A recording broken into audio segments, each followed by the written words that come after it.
also on Facebook Live also. So let's start today's session with an invocation of a song. So let me just share the screen.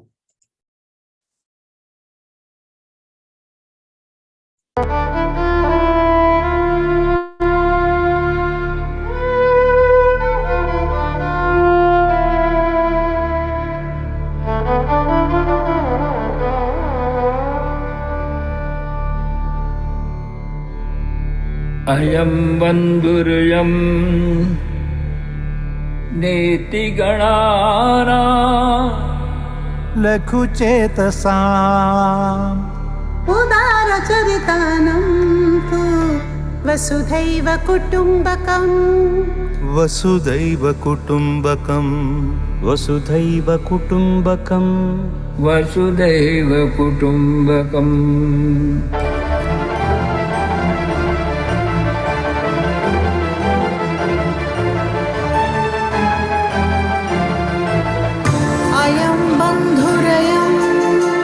neti ganana लघु चेतसाम उदार चरितानां तु वसुधैव कुटुम्बकं वसुधैव कुटुम्बकं वसुधैव कुटुम्बकं वसुधैव कुटुम्बकम् अयं बन्धुरयं नेति गणना लघु चेतसाम उदार चरितानां तु वसुधैव कुटुम्बकं वसुधैव कुटुम्बकं वसुधैव कुटुम्बकं वसुधैव कुटुम्बकम्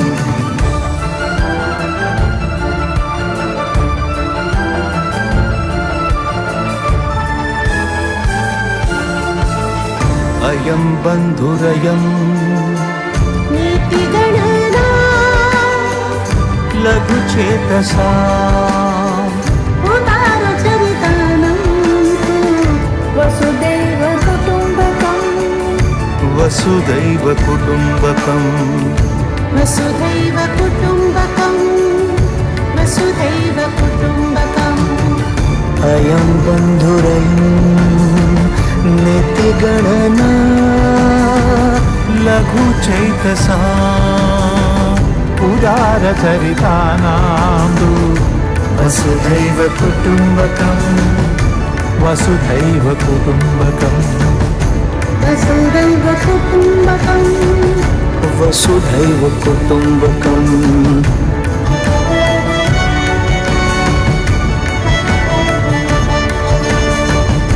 वसुधैव कुटुम्बकं वसुधैव कुटुम्बकम्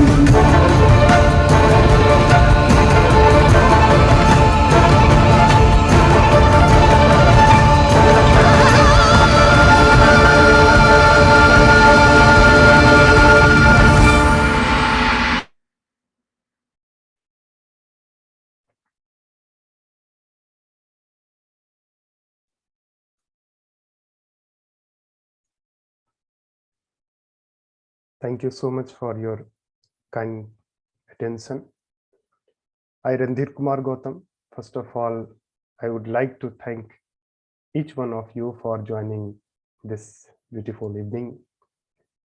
Dear and respected friend, this workshop, online workshop, is being jointly organized by Government Arts, Commerce and PG College, Hassan, which is an autonomous college, and Vishwanidhan Center for Asian Blossoming, Puducherry and Chennai. It gives me a great pleasure to welcome Honorable Chief Guest, Professor G. Palaksha sir, Principal, Government Arts, Commerce and PG College, Hassan, Karnataka. The speakers and guest of honors, Professor Bula Bhadra ma'am, Professor and Head of Department of Sociology, Sister Nivedita, University, Kolkata, India. Dr. Marharyta Fabrykant, Associate Professor from Belarusian State University. Professor Anand Kumar Giri from Madras Institute of Developmental Studies, Chennai, and all the respected participants, viewers, listeners, both on Facebook platform and Zoom platform. Let me give a brief introduction to our Viswanathan Center for Asian Blossoming. Dear and respected friend, there is an epochal need for people and scholars of Asia to come together and learn together. At present, very few spaces exist where people of Asia from diverse backgrounds and countries can come together and learn together. There are not many think tanks and centers of conjoint meditations and reflections where scholars of and leaders of Asia can come together and learn together. Keeping this epical need and challenges, we some seeking souls and seed workers are trying to create Viswanathan Center for Asian Blossoming. We have registered this as a public trust in Pondicherry and Chennai, India, recently.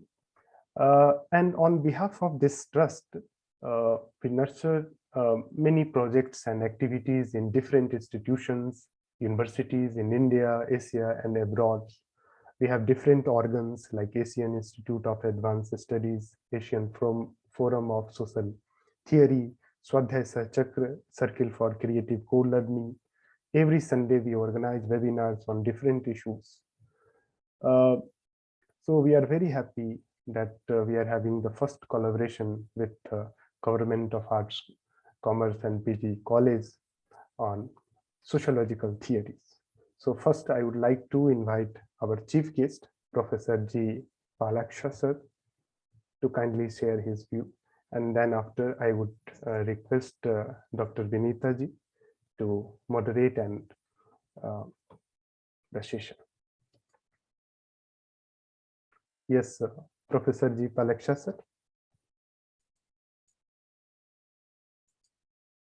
Please unmute yourself. Good evening, everyone, respected speakers, Professor Bula Bhadra, Professor and HOD Department of Sociology, Sister Nivedita, University Calcutta, and retired Professor of Sociology, University of Calcutta, Secretary, Treasurer, Research Committee on Childhood and Regional Representative, South Asia and Women, Gender and Society, International Sociological Association.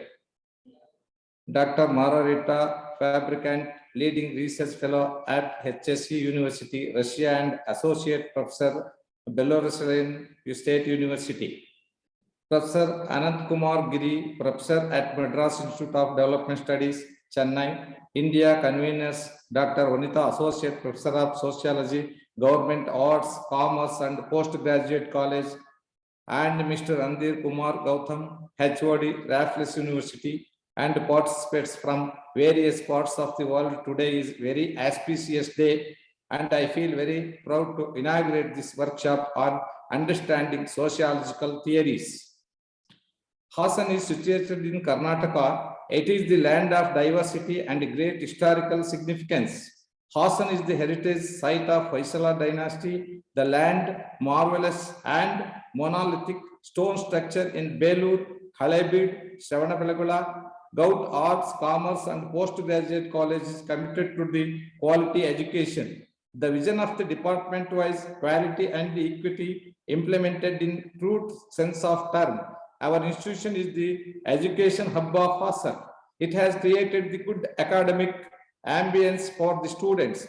Today, education is a global phenomenon, and we should prepare our students to reach the global level, bringing up strong self-esteem, willpower, and competency in them.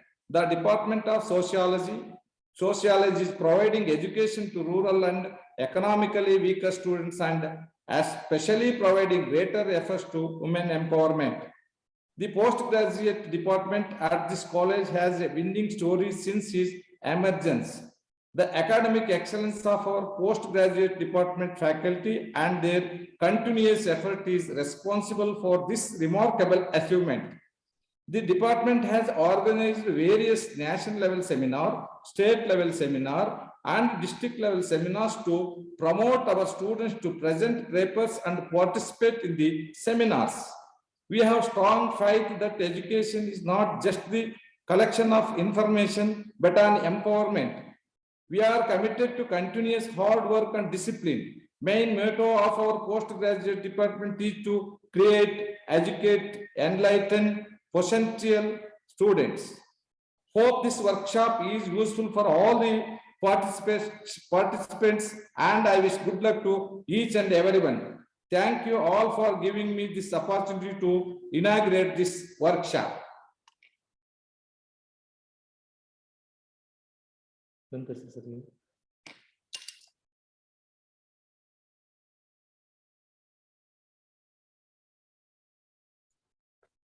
Thank you so much, sir. Thank you so much for your kind words. Now I would like to invite Dr. Vinita Di to kindly moderate the session. Good evening. I'm here to welcome you all for the first sociological theory workshop. So, first of all, I would like to invite Professor Dr. Bula Bhadra. Professor Dr. Bula Bhadra, an alumnus Presidency College and University of Calcutta. She did her MA in politics from Brock University, Canada, and MA PhD sociology from McMaster University, Canada, and taught there for 3 years as assistant professor. She joined the Department of Sociology at the University of Calcutta in 1989 and taught for 28 years. At present, she is a professor and HOD of Department of Sociology at Sister Nivedita University, Kolkata. She has been visiting faculty in several universities in India and abroad. Her research interest and areas of specialization includes post-colonial theory, sociology of gender, sociology of childhood, sociology of science and technology. She has publications on gender, childhood, technology, nationally and internationally. She is the recipient of Professor D.N. Majumdar Memorial Gold Medal as Distinguished Social Scientist by Indian Social Science Association in the year 2017. She was the Managing Committee member of Indian Sociological Society, ISS, New Delhi, in the year 2002 to 2007. Currently, she is a regional representative of South Asia and executive board member of Research Committee on Gender, Women and Society, RC32, 2014 to 2022, and secretary and treasurer of Sociology of Childhood, RC53, 2018 to 2022, of International Sociological Association. She combines her academic activities with grassroots work and has been resource person in enormous number of training on gender sensitization, human rights and parenting, child rights, protection for police training and family counseling for Government of India, West Bengal and Assam, and number of national and international NGOs. She has participated in numerous talk show in All India Radio and different TV channels, and also contributed a large number of articles, All India English and Bengal dailies, on current and social issues and the problems pertaining to gender and children. She is the founder director of a trust called Bandhu in the year 2018, a voluntary charitable organization for uplift of children, women, and other marginalized groups. So we are very happy to invite Professor Dr. Bula Bhadra for this understanding of sociological theory. So I request ma'am to share her view on understanding the sociological views. And she has chosen the subject intersectional feminism, participatory contributions and challenges. Ma'am, may I have your address, please? Thank you, ma'am. Thank you very much for that introduction. Let me say, reiterate the title of my talk. It is from mainstream sociology to intersectional feminism, trajectory, contributions, and challenges. The reason I have chosen is that this is the starting point of a series of lectures by different feminine sociologists. And we're starting the first one, understanding sociology. Excuse me, ma'am. Yes. Excuse me, I think there is a noise from your side. Maybe I have no noise on my side. My all doors are closed, so I'm not sure I understand what is happening. okay. Can you not hear me? Yes, I can hear you, but there is a noise, maybe vibration from. When the moderator was talking, there was also breaking up of moderator's voice.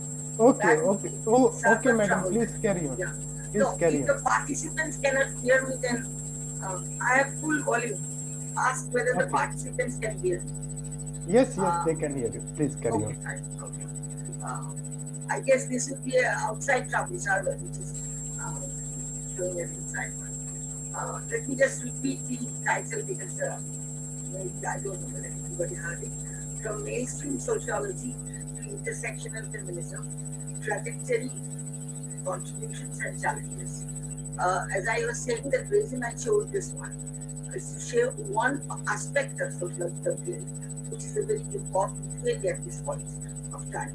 But from the starting of sociology, sociology was mainstream, M-A-L-E-S-T-R-E-A-M,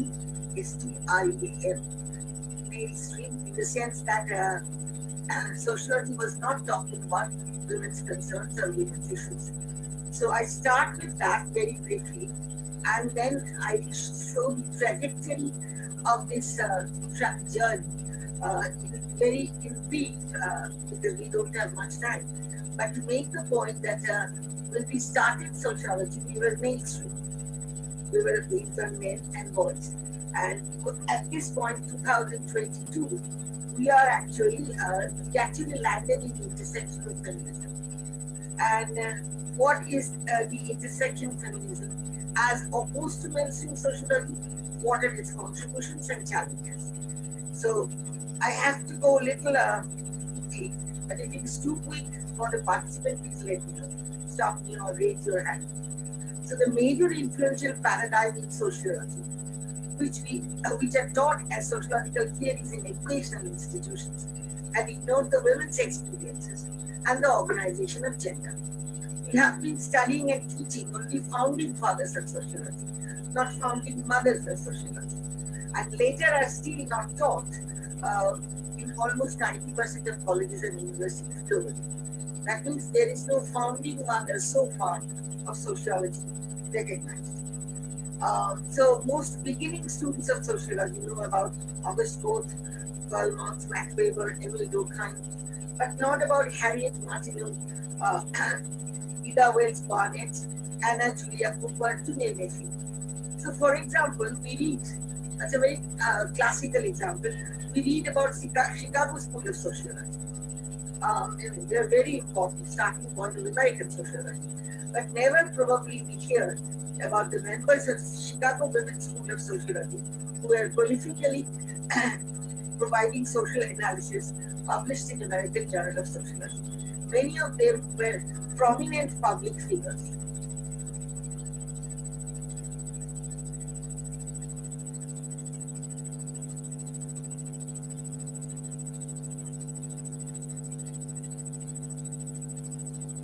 I think I would like to share this screen at least because then you can see the names of the sociologists. I would not share all the screens because it will take a lot of time, but a critical screen should be shared because I would presume that almost 90% of the students or even faculty, forgive me for saying this, do not teach them or do not care to actually listen to this situation that sociology had founding mothers too.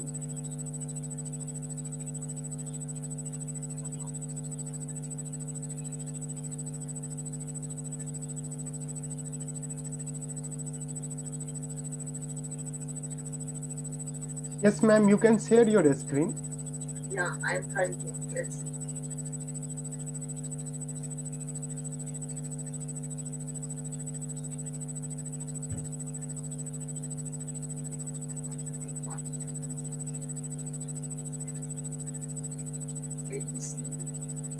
Can you see the screen? No, ma'am. See, there are three options. One participant, multiple participant, advanced starting options. Should I click the advanced starting options? No, there is the Advanced option of sharing? yes, share the screen. Okay. No, there is the option, but there option sharing is screen in green, but there are three actually Multiple participants. You can share multiple participants. Yes. Okay, I checked that multiple participants. I have no idea what.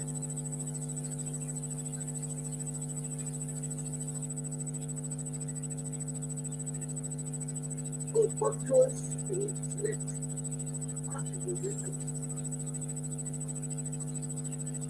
No, I'm not being successful. Sharing this thing, I do not know why. Many participants.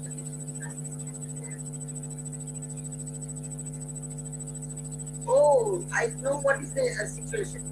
The host has to make me a co-host in order to share.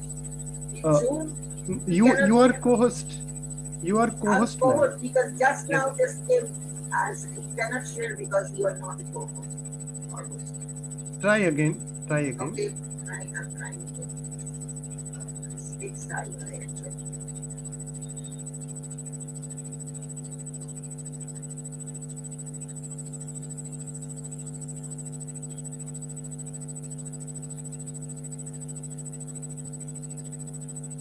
No, Yes. I don't see that.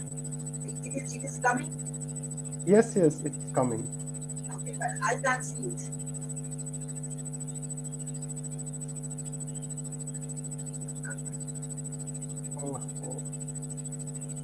Anyway, I can see it, but anyway, if you can see it's okay, because I know it. All of you can see it, I presume? Yes. Okay. Just look at this timeline table where you can see that lifelines of women and men founders of sociology. From 1790 to 1960. You can see one or two at that we give the points. August Cole, 1790, 1857. Harriet Martineau, 1800 to 1876. So Harriet Martineau was born close to August Cole and before Marx, before Herbert Spencer, etc. Anna Julia Cooper, 1858, 1974, 64. And look at Durkheim's birthday, 1858, 1970. Then we have Zoe Zimmer, 1858, and then we have Julia Lathrop, 1858.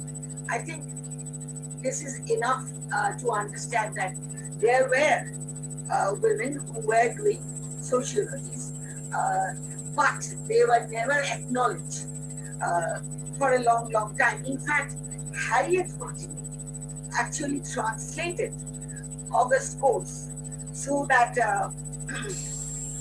others can be from the French to English, so that the first translation of August Cole from French to English, and that is how the English world, the Anglo world, came to know about August Cole.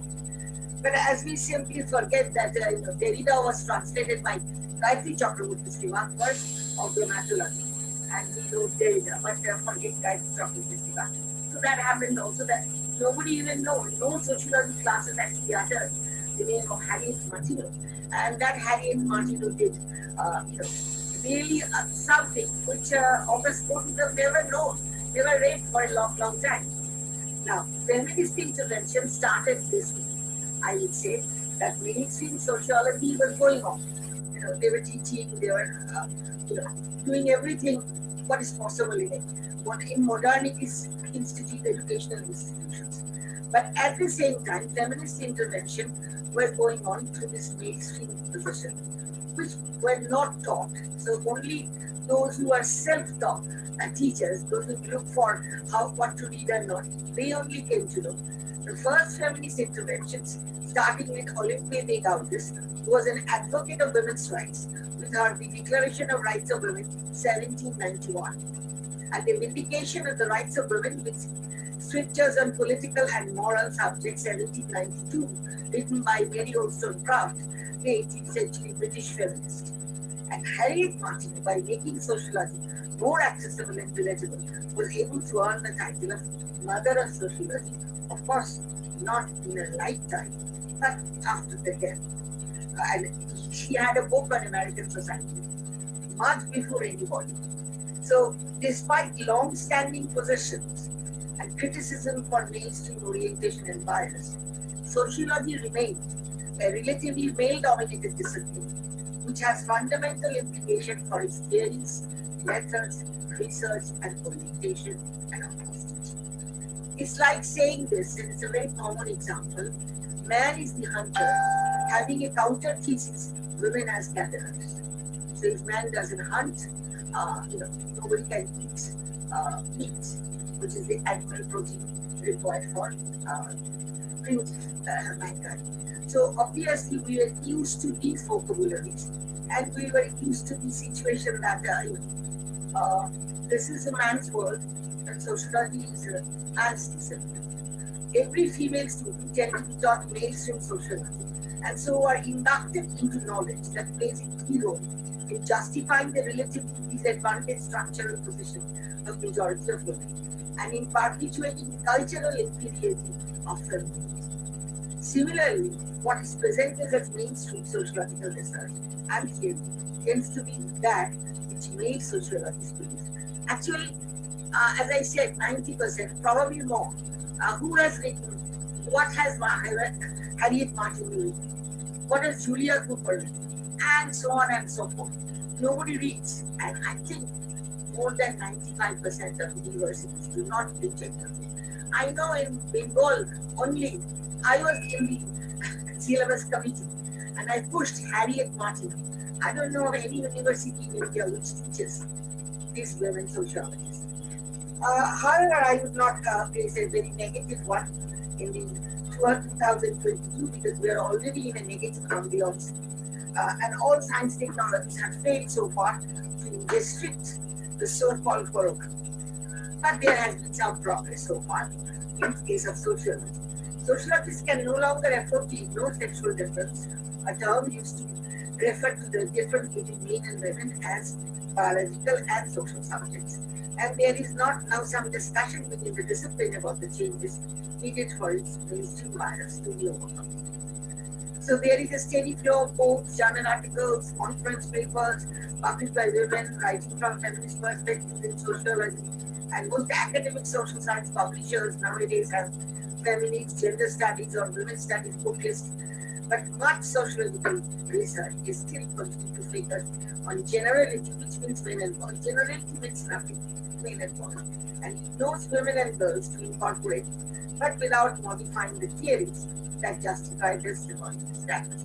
See, until we reach feminist theories, we actually were doing what Karl Marx told in case of criticizing Napoleon, that when Napoleon became the dictator after the French Revolution, the first democratic revolution of the world, saying that the small peasants, he has to represent the small peasants.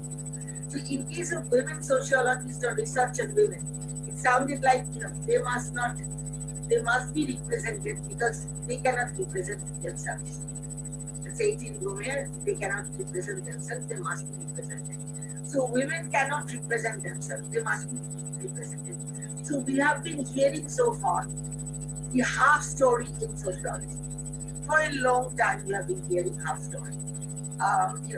one of the very famous African novelist and poet. He wrote Chennai.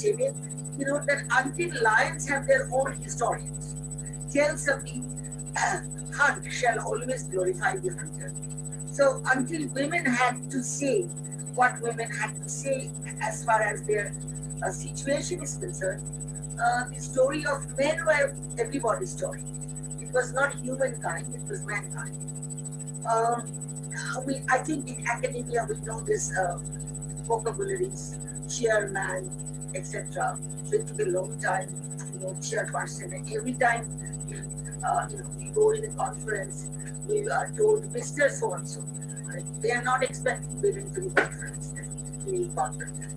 But now this is changing. These rhetoric, symbolic things are changing. So let us then go ahead and see what is the situation. Now, one other factor we have to actually make sense, except one or two sociologists not even utter about it, neither Booth, nor Durkheim, nor Maxwell Ward, nor Tucker Persons, nor Zimmel, nor Robert Barton. None of these people actually uttered about it. A few things uttered by Marx, that at that point of time when sociology was developing in the rising bourgeois society, there was another event taking place parallelly without which bourgeoisie was developed. That is called imperialism and colonization of Asia and Africa. That part was obviously completely ignored. The role of Asia and Africa, the raw materials from Asia and human labor from Africa were completely ignored in the study of European societies by all the sociologists. And that is why the trajectory was a kind of different one. Now, when we started, reading the trajectory as 20th century or 21st century sociology students, we had to know that the world economy of knowledge is now built on a vast division of labor, with roots in its colonial epistemology, which we cannot forget. So for last 300 years or so, the colonized and post-colonial world has not only been a source of raw materials, but they were also been a source of raw materials for metropolitan knowledge on life's every aspect. In the knowledge institution of metropolis, these data have been accumulated, archived, classified, and interpreted in specific ways and turned into organized forms of process knowledge. And we now teach, practice, and fall back upon for the humanity. Theory is normally produced in the metropole, we all know, and exhorted to periphery, while the periphery normally produces data and exports its raw material to metropole. I mean, I'll just add a one-line personal narrative to this. When I first went to Canada for a master's in political science, because there was no sociology in Calcutta, so special paper sociology. And the first course was comparative politics of the world. And there were lots of foreign students. Everybody will write on his or her own country. So the faculty member, the teacher looked at me and said, I'm sure Bula would be very confident to write on Kokila, because Kokila is one of the biggest political scientists of the world. Now, I cannot say at that point of time that I didn't study Kokila in my master's. I studied Plato, Aristotle, so and so forth, Hegel and Green, Marx, but no Kokila. But I couldn't say that. And that put me in a dilemma and opened my eyes to the fact that, well, what colonization has done to us. Forgetting the indigenous knowledge and forgetting that indigenous knowledge has to be there while we get a degree. We forgot. Please do not confuse me with any kind of ideology. I'm talking from the point of view of knowledge. So now this particular relationship we have with the metropolitan, where process knowledge has returned to the colonial or semi-colonial periphery in ways where they though participated but may now not have played an agency role at all. This continues to be a hegemonic pattern in the circulation of knowledge in the contemporary neoliberal world too. So this knowledge economy has been profoundly shaped by what the famous Belarusian sociologist Anibal Kuzina calls it 200, the coloniality of power. So it was colonial knowledge which was given to us by saying that, you get a degree, and still today we read Western sociological thought and no Eastern sociological thought, Western sociological thought. The first way, but the core course are, even the CBCS system is the Western sociological thought. So it's a very interesting continuation of the cultural imperialism, Edward Swift, 2003, and this continues as part of our makeup of sociological theories, which makes sociological theories in Hindi movie stars na ghar ka na ghat ka. It doesn't talk about in original languages, French or German sociologist theory, neither in original languages our own theories or our own sociologist political science. We don't read because you have never been told that we had a history of these weekends. So colonialism became a major scholarly concern in the 1970s with the publication of Eliot's Orientalism, while post-colonialism came to prominence in the 1980s. Both singly and together, they embraced signaled an attack, a ritualistic attack that is, on perspectives deemed outmoded and inadequate for an understanding of the global world order. A particular target for such challenges has been the concept of imperialism and mainstream socialism. So, in a sense, the trajectory now goes to the fact that from the mainstream to critique of imperialism, asking where is the indigenous knowledge, what was the indigenous situation actually to be. So the post-colonialism and feminism actually attacking mainstream socialism, post-colonialism attacking the imperialist socialism. So there is some bonding there, although there will be a lot of fights and collisions.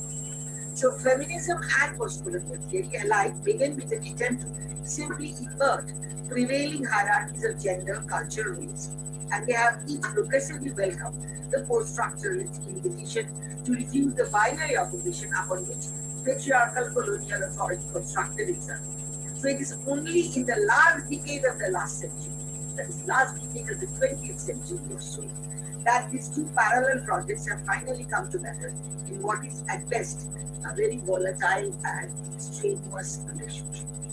The most significant collision and collusion of post-colonial and feminist theory occurs around the contentious figure of the third world women. Now, the third world women would be another category where the whole battle will be actually embodied.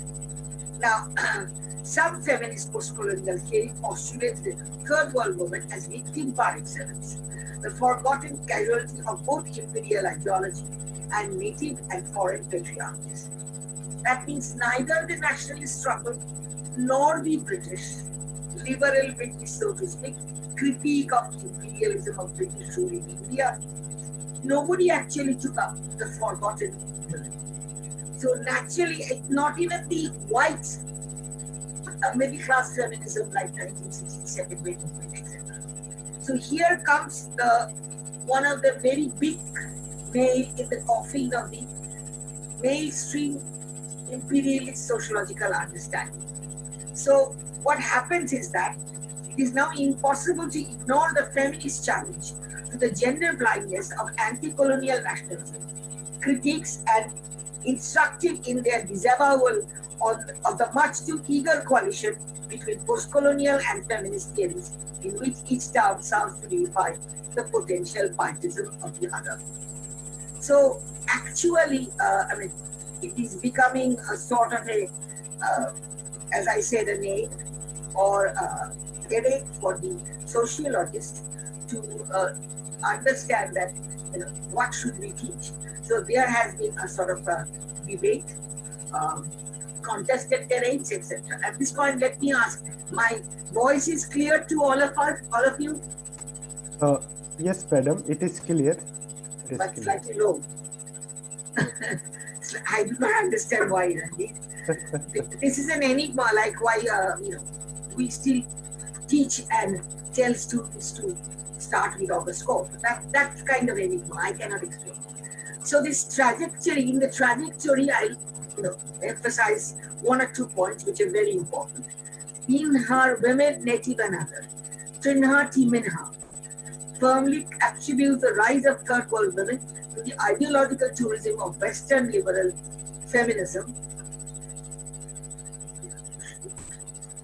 Western liberal feminism, or the so-called ideological tourism of Western liberal feminism. Wherever she goes, the native woman is required to exhibit an ineluctable difference from the primary referent of Western feminism. The consciousness of difference identified by Trina set up an implicit culturalist hierarchy wherein almost inevitably by the native woman suffers in contrast with the Western civilization. By claiming the dubious privilege of preparing the way for once more unfortunate sisters, the Western feminist creates an inseparable division between I who have made it and you who cannot make it. Western feminists can make it, but the people in eastern part of the world, in the Oriental East, they cannot make it. Chandra Talpade Mohanty, one of the greatest critique of this situation, discerns the play of a discursive colonialism in the production of third world women as a singular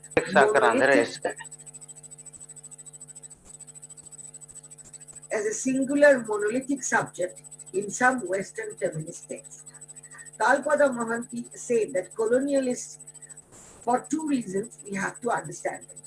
That ethnocentric myopia is because of enormous material and historical differences between real third world women and their imagined one. This is same imagined India actually continuing now through women. And second, because the composite of othering of the third world women becomes a self-consolidating project for Western feminism. Mohanty shows how feminist work within the social sciences involve the narrative of double colonization, principally to contrast the political immaturity of the third world women with the progressive effort of Western feminism.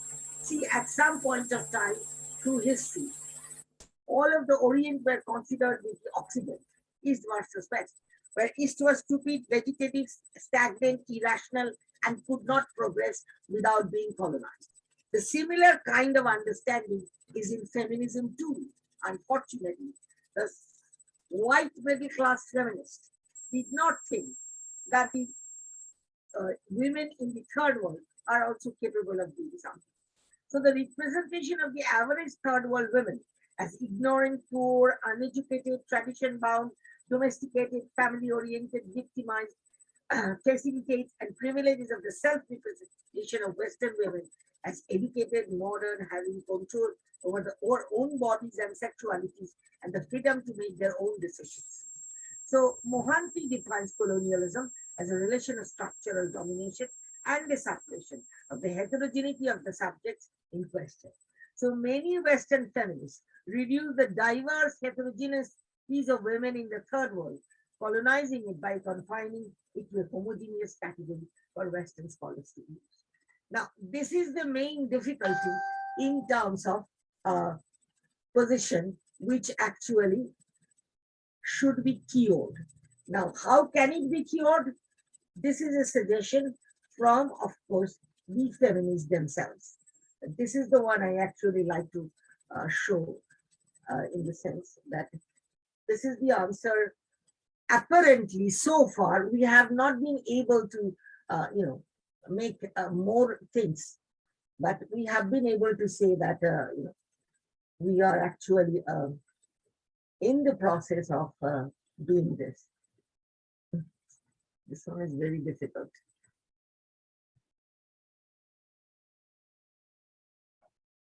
About.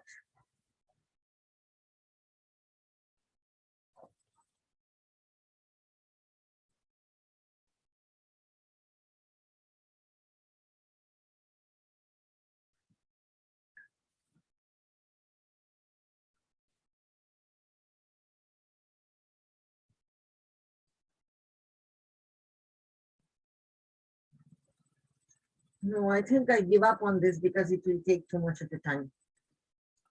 Okay, ma'am. Yeah, I mean, it's always better to show things, but positivism is important, both or not, that you have to see things. Intersectionality comes into the rescue of understanding third world women. What is intersectionality? Inequalities are connected. I mean, inequalities are not disconnected. Gender inequality is impacted by racism, class, homophobia, transphobia, discrimination against disabilities, able-bodied and disabled-bodied, and so many other issues. That means, intersectional feminism means that we got to see every woman in terms of their background, which class, what type of education orientation, what type of occupational scenario, and of course gender and every other thing, nation, language, ability, disability, sexuality, age, so on and so forth. Because there are multiple number of groups of women who are victimized, not a single one. So as Orientalism homogenized this, whole of the Orient, all same, nobody is different, only static, stupid, irrational, and not progressive. They could not develop their civilization. That was the basic idea, with the nuances of here and there, some soft spots. So what is the problem then? We have to then discuss what is intersectionality. It's not an easy task to carry out. So the challenges I will define first and then give the contribution very quickly and go to the challenges, because that's the most important part. So intersectionality starts from the premise that people live multiple layered identities derived from social relations, history, and an operation of structures of power. People are members of more than one community at the same time and can simultaneously experience oppression and privilege. It asserts that people are often disadvantaged by multiple sources of oppression: race, class, gender, which are the primary ones, and then identity, sexual orientation, religion, ability, disability, and other identity markers. Intersectional analysis aims to reveal multiple identities, exposing the different types of discrimination and disadvantage that occur as a consequence of the combination of identities. As if we say elderly women from a poor class background. So poor class background, elderly, and gender. So gender, age, and poverty are intersecting sources of discrimination. So if we do not understand this, then we are not doing holistic analysis at all. Intersectionality is an organizing principles which calls for reflexivity in the study of social characteristics, such that one marginality is not substituted for another, and lived experience are not treated as generic and undifferentiable. It is very, very clear that intersectionality wants us to understand things from a point of view of different angles, not one, not just gender. So feminist movement up to second wave, dictated by the, of course, the reality, were actually focusing on the gender category only.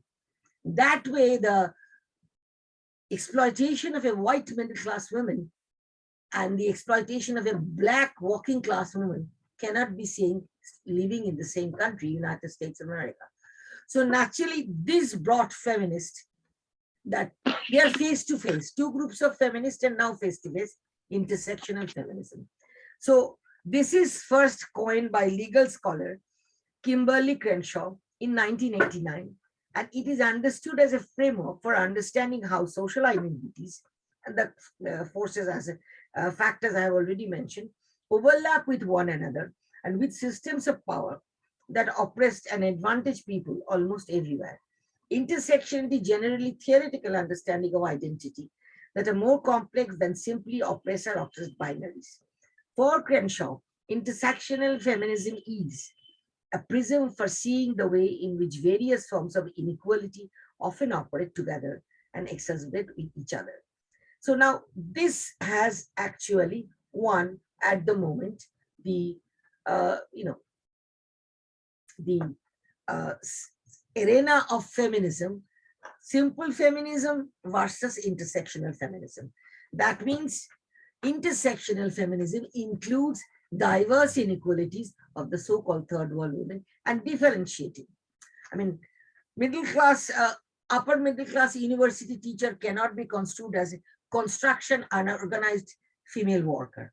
So there is differentiation, absolutely. We have to do research and teaching according to different, not what was told to us that we have to read, positive polity or Durkheim's division of labor, or even Marx's so-called fall of capitalism, which did not fail and get strengthened. So we must take things in reality, in context. We are decontextualizing sociology by following what was told 150 or 200 years back. And that is one of the biggest problems in so-called third world, called India, that we do not change our syllabus. Yes, I know there are, this time is up, and I will take 3-4 minutes just to say the challenges. Okay, ma'am. I know this is big, but this is your first lecture. That is why I took this so-called advantage to tell the story. There are some analytical benefits for intersectional feminism. It posits that identities and categories of difference are co-constitutive and mutually reinforcing, and therefore needed to be analyzed simultaneously.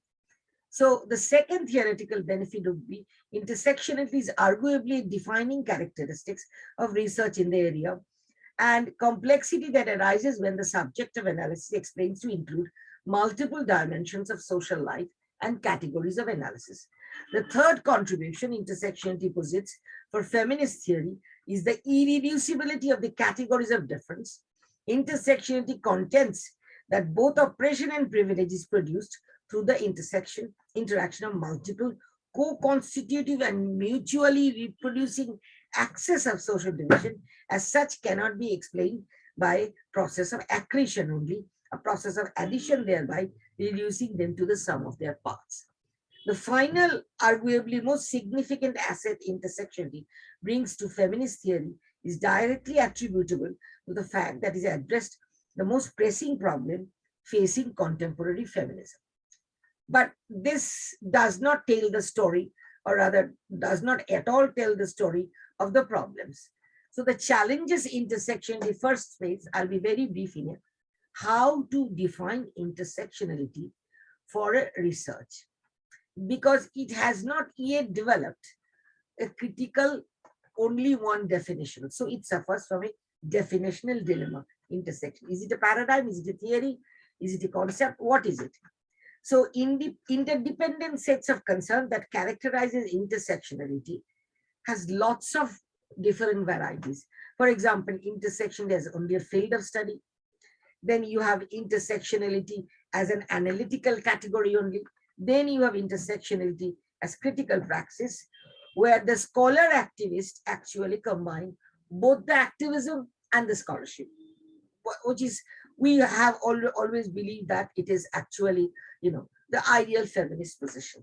And intersectional methodology is further complicated. We haven't yet said anything. This is intersectional methodology.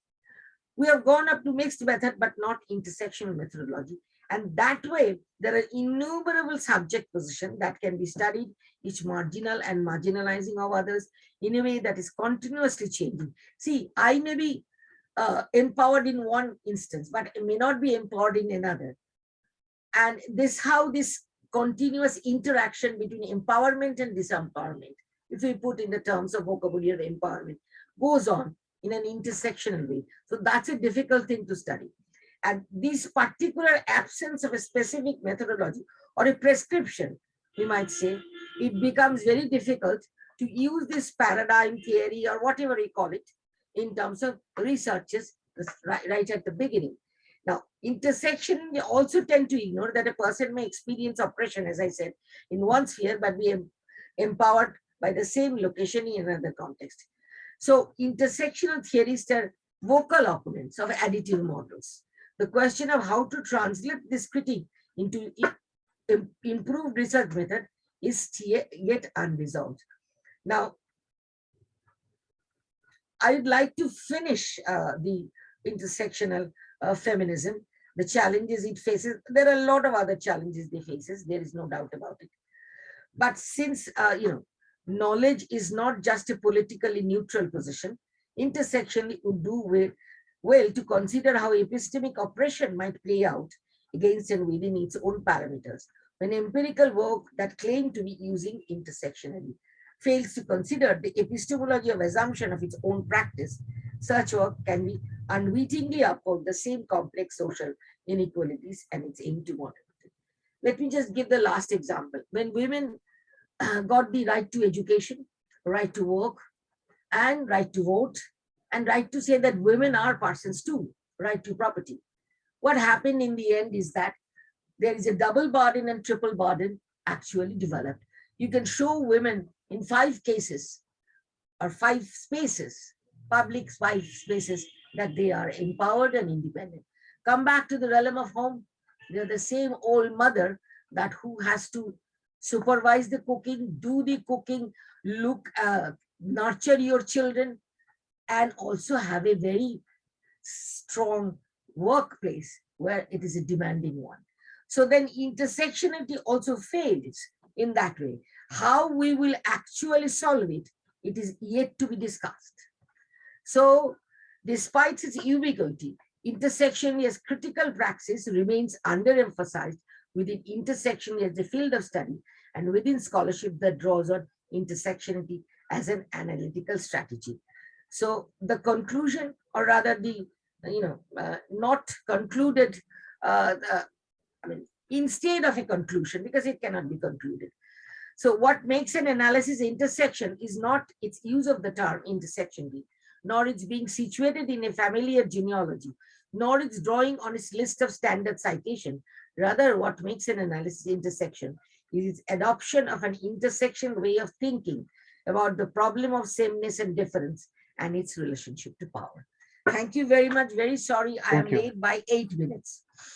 Thank you so much, madam, for your excellent deliberation. And as always, you put deep feminist insight. And I can recall one quotation of Linda Smith, who once said in her book, Decolonizing Method, that history is his story. So in that context, we can understand the marginality of feminist voice, particularly the classical sociological theory is concerned. So dear and respected friend, now it's time to invite our next speaker, very eminent social scientist from Russia, Dr. Marharyta Fabrykant. She is a leading research fellow at the very famous HSE University, and she is also an associate professor at the Belarusian State University. She holds a PhD degree in both sociology as well as psychology.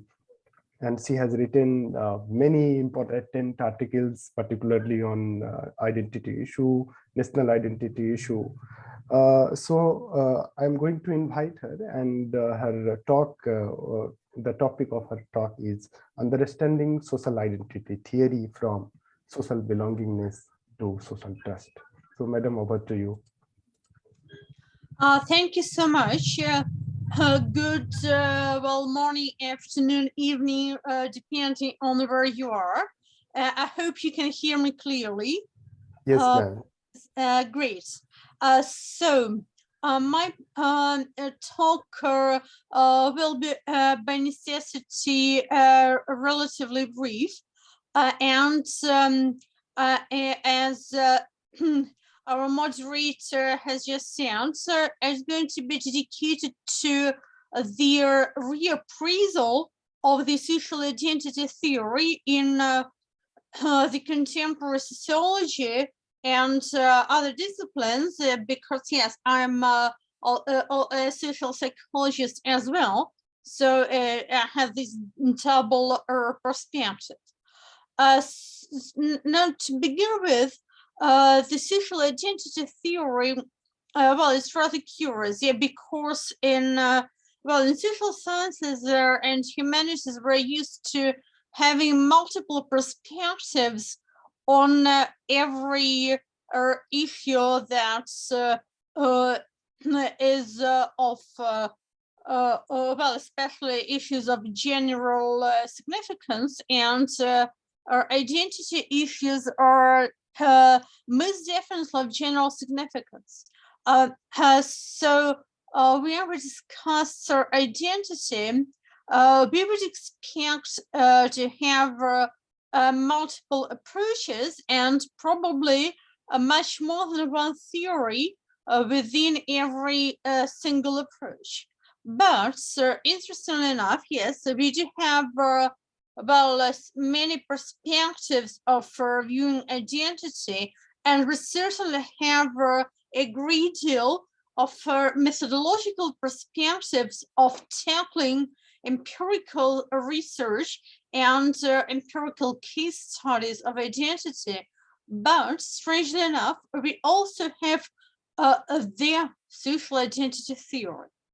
And the social identity theory is something that is absolutely is defined by a subject matter. Yes, the theory of social identity, yes. But it's also named as if it were the only theory. And probably as a coherent theory, so it is. Well, now the identity issues are among, obviously I haven't done any computations, and I don't think it's remotely possible, but from my gut feeling, I see that the identity issues are definitely among the most widely debated issues in social sciences since quite a lot of time. And it's quite strange to think that actually this issue of identity is not that ancient. It's not something we've had in sociology since times immemorial, and it's definitely not something we had in sociology since the very beginning. Yeah, because there are some issues we had since the very beginning, yes, such as the issues of social order and what holds society together, yes, and what draws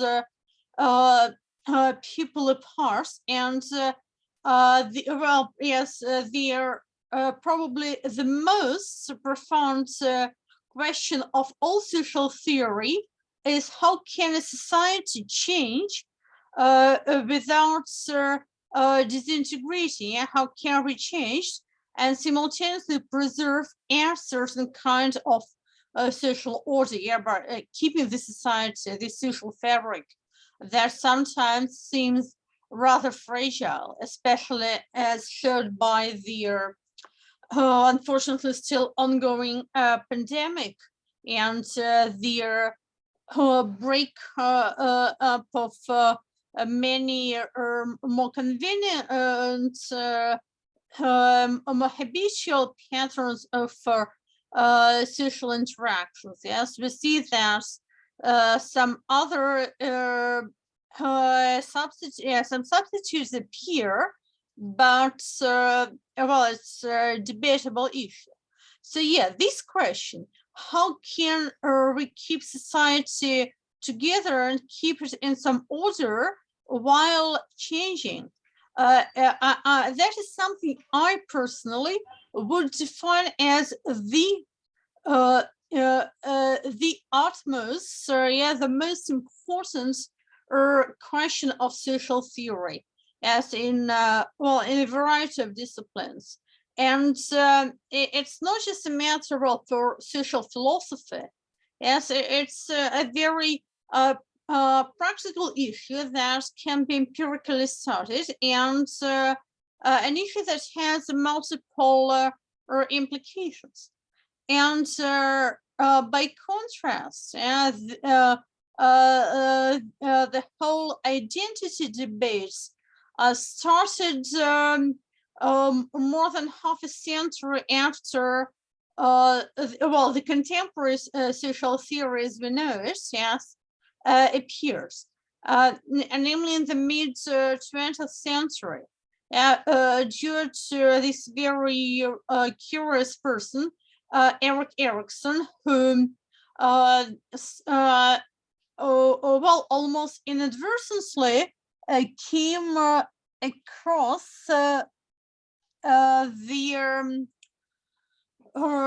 across the whole identity issue, because Erikson, his personal evolution as a researcher, about his academic character arc, so to say, was quite unusual. He started as a hardcore psychoanalyst, working in the as a strict follower of Sigmund Freud, and he works primarily, unlike Freud, he works with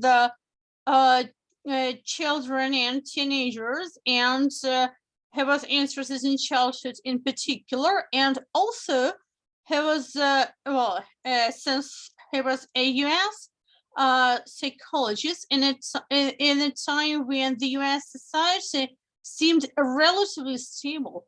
By contrast to many European societies, obviously including Vienna, the European societies that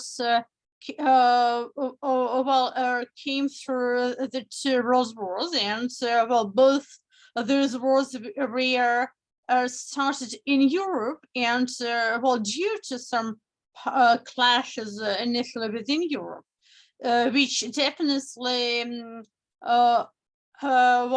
didn't boost the confidence in society. And by contrast, back then, maybe unlike now or not later, the US society then looked very stable. So the issue was to adapt to their society. So psychoanalysts, as well as other psychotherapists in the US, were more inclined to see their task in helping their patients or clients, not to resolve their internal conflicts with the main criteria of feeling better and for overcoming purely medical and clinical symptoms, but for them, one of the main criteria of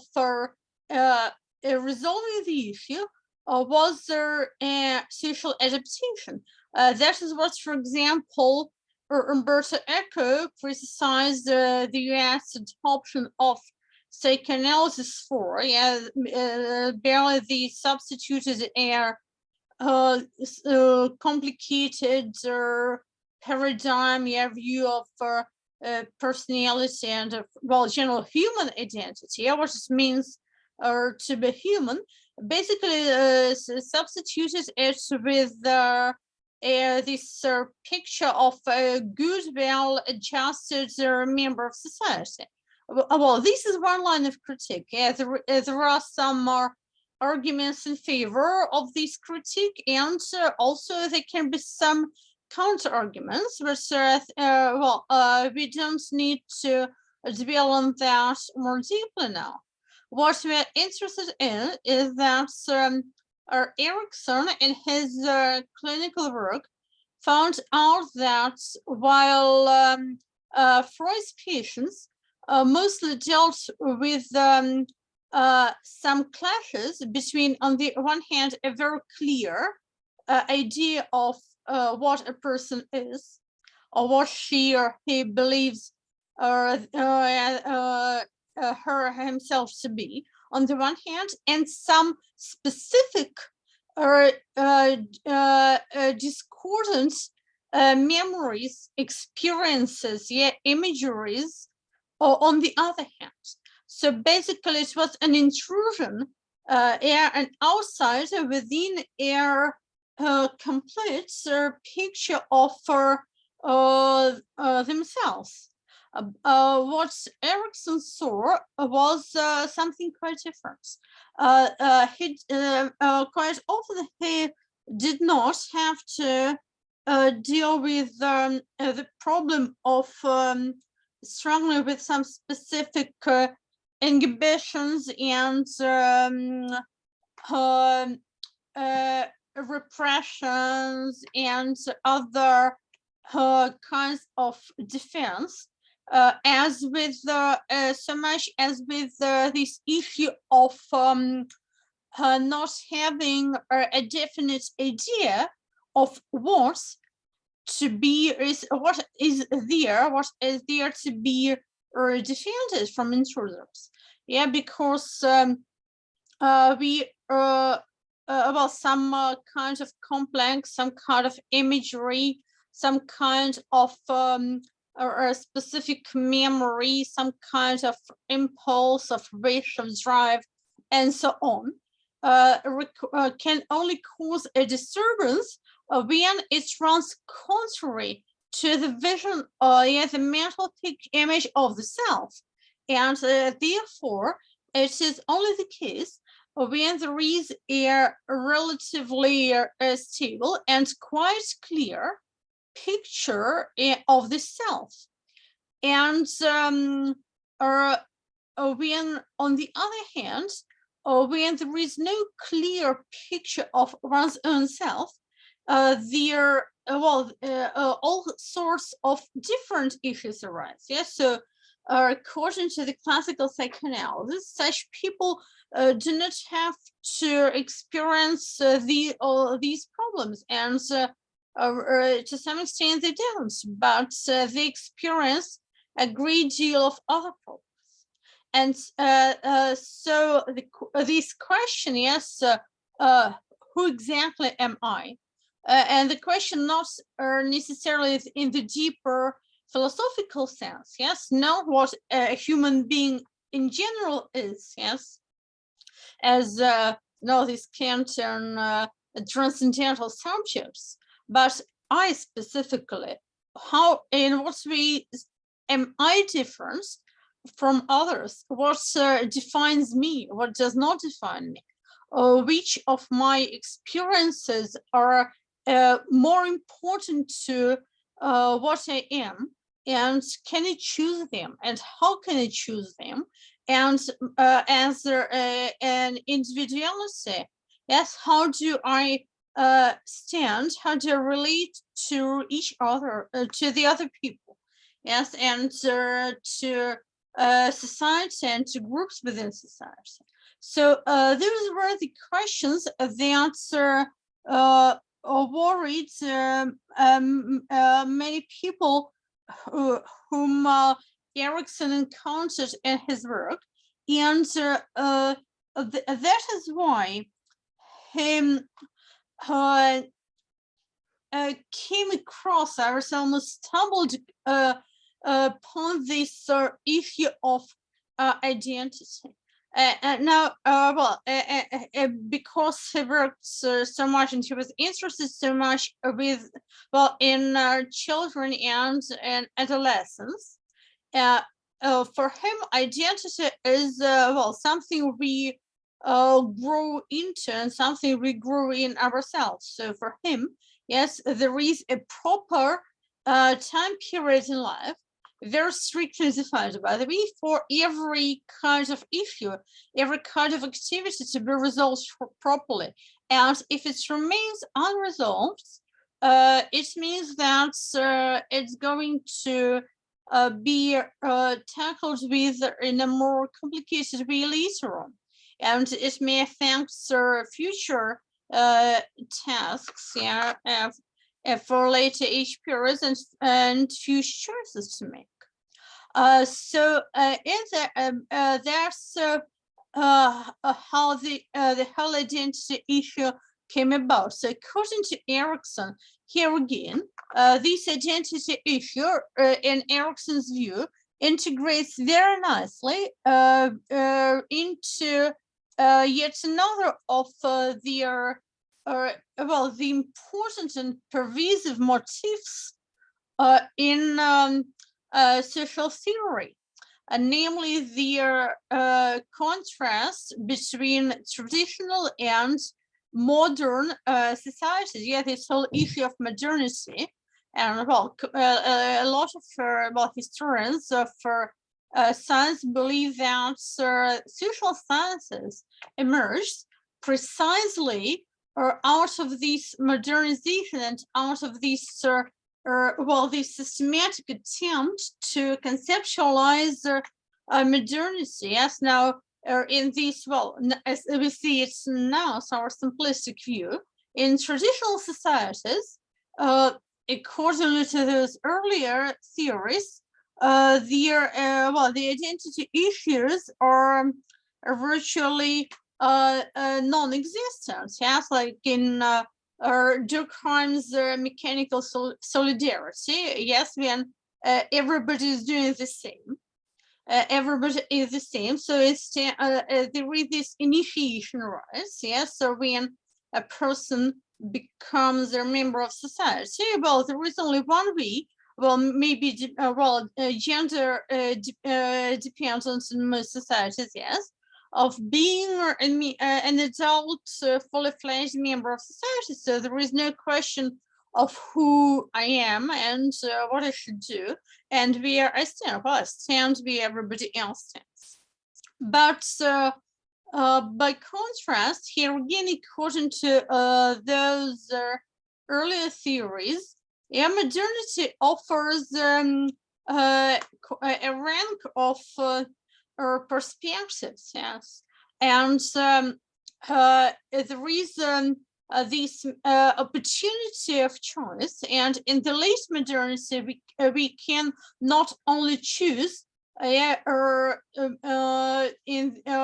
the available range of social rules and positions, we can also create new rules and modify existing rules, and moreover, we need to be constantly readjusting ourselves to the ongoing changes in these rules and positions. Yeah, with new rules constantly appearing, and some pre-existing rules being reassessed. Yeah, as to the status and their norms and the requirements associated with a given rule.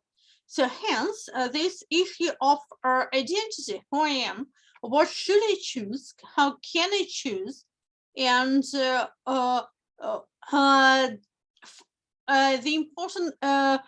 important question is for how long can I choose?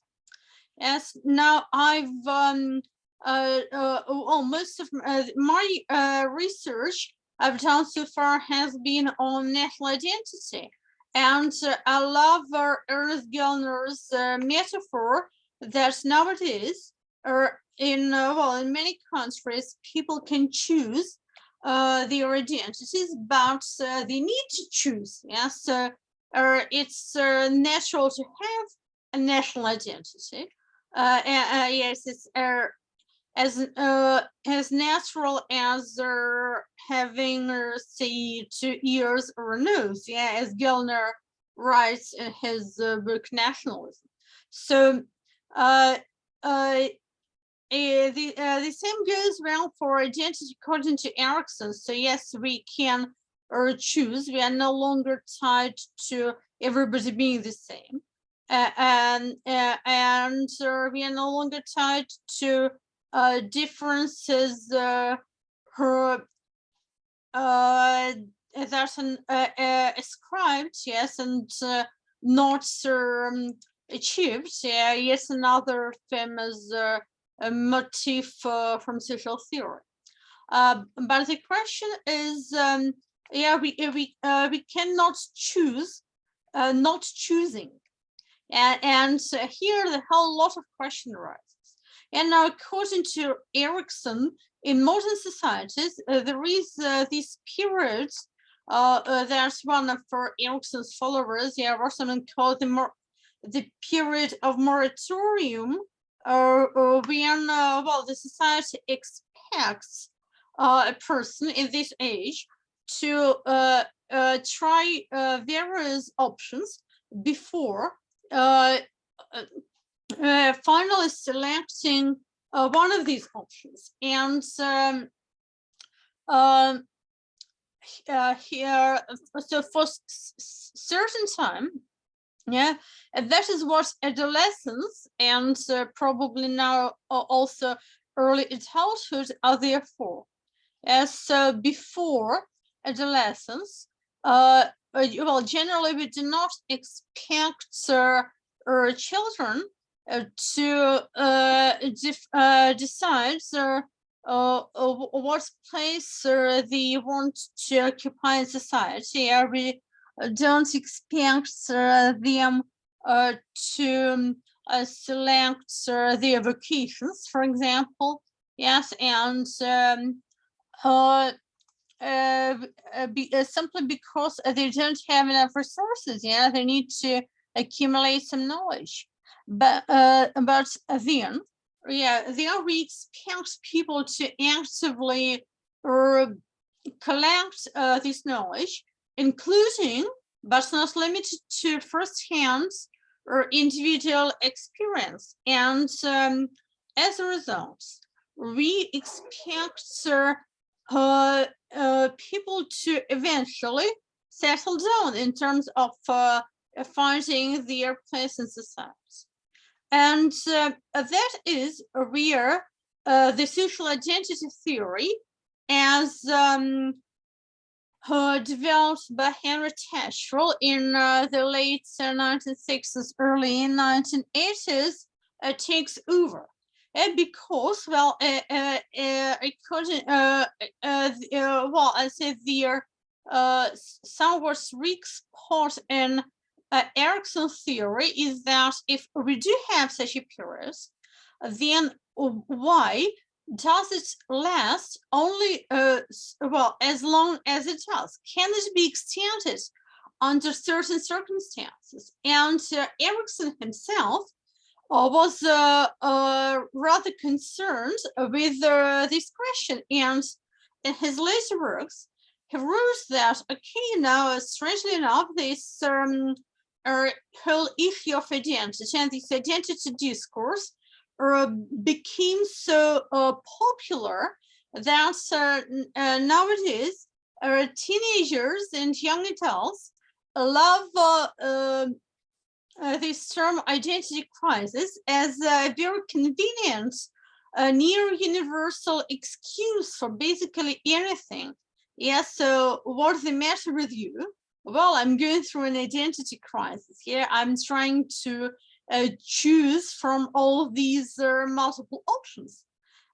So according to Erikson, the problem was how to choose. Yes, Erikson's vision of identity is like for, well, a person in a nice hypermarket, yeah, with a lot of choice options. Yeah, and according to well, behavioral economics, we know that well, people in general are the most comfortable, the most comfortable when they have, well, some opportunity of choosing between certain options, but well, there is an optimum. Yes, so we need more than one or two options, but when there are too many of them, it's also a problem, because then the choice grows from well, a pleasure and an opportunity into a duty.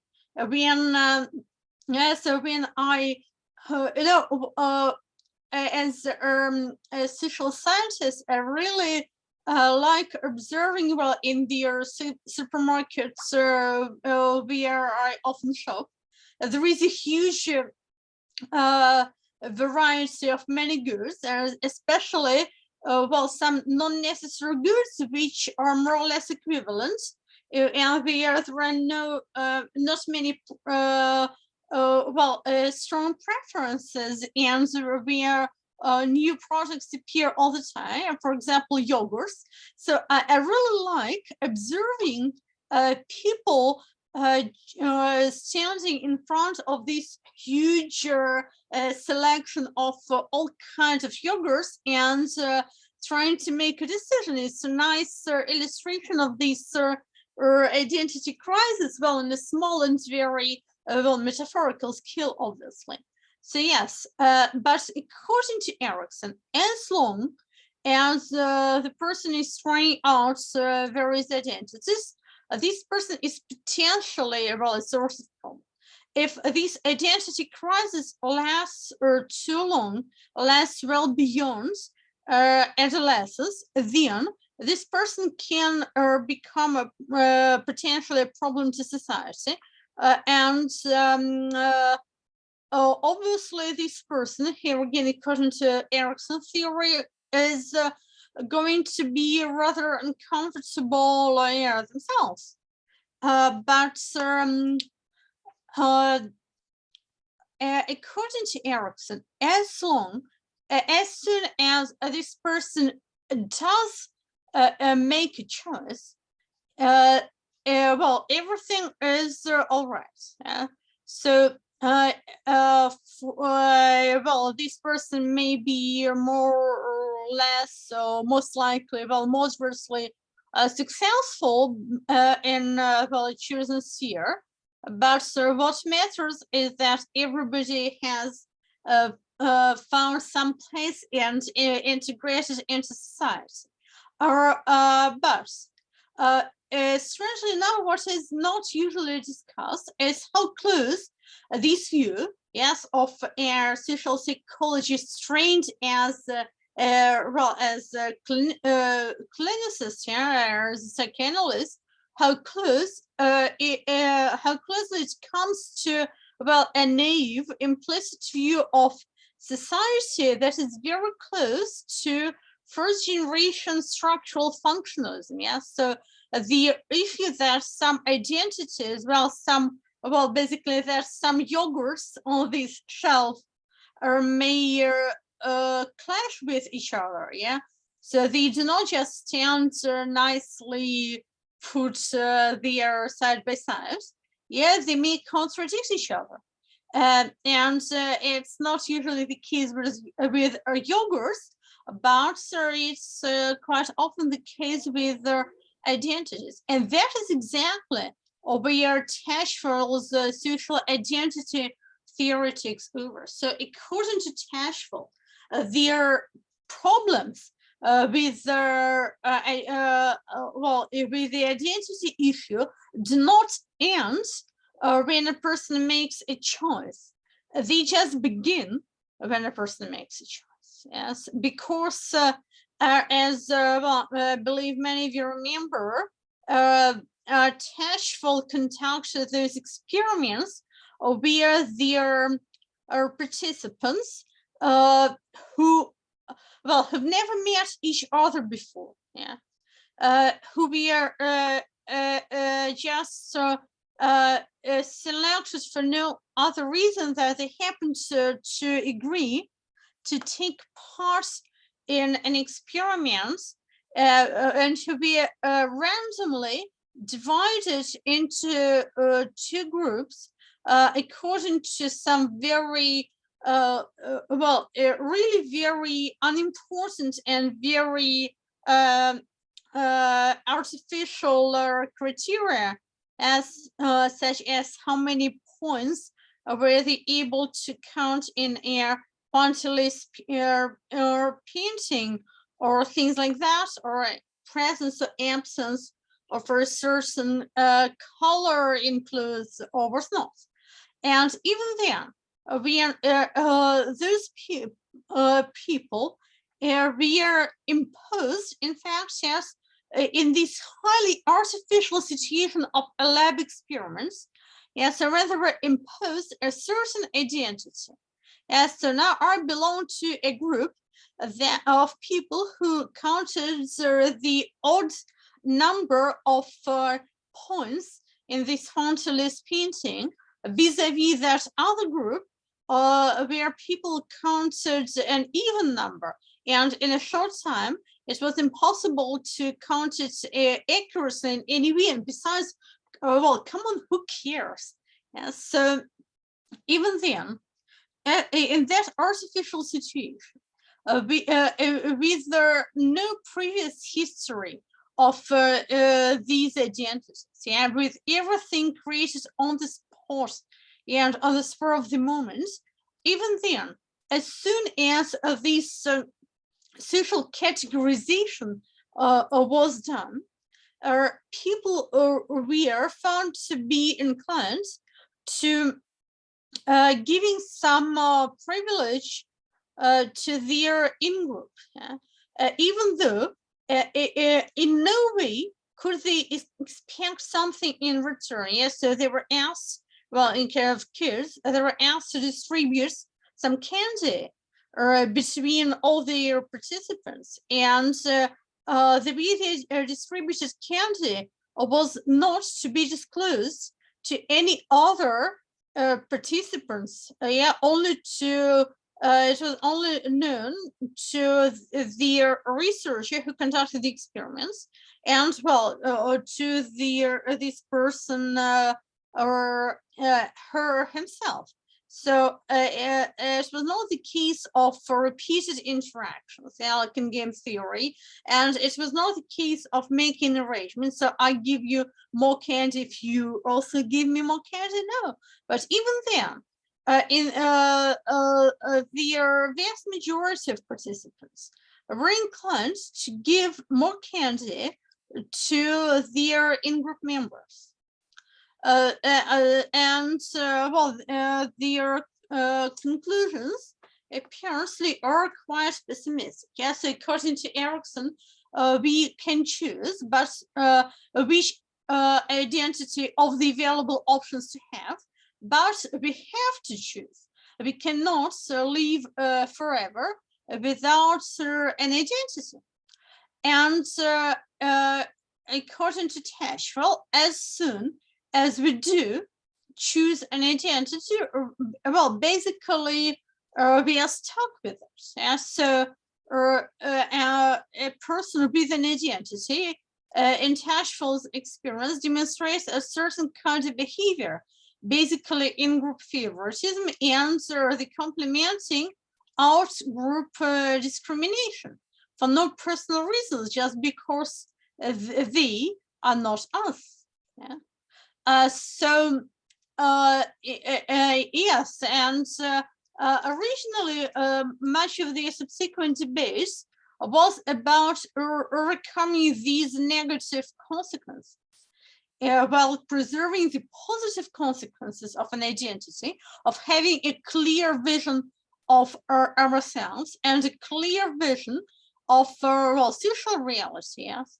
Not as some vague general non-transparent picture of society as a whole, but well, as complex networks, a society comprising a lot of groups where we can feel comfortable in.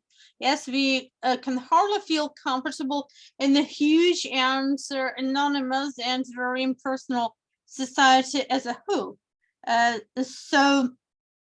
But we have to pay a price for this feeling of comfort, of certainty, of knowing who we are and where we stand. Yes,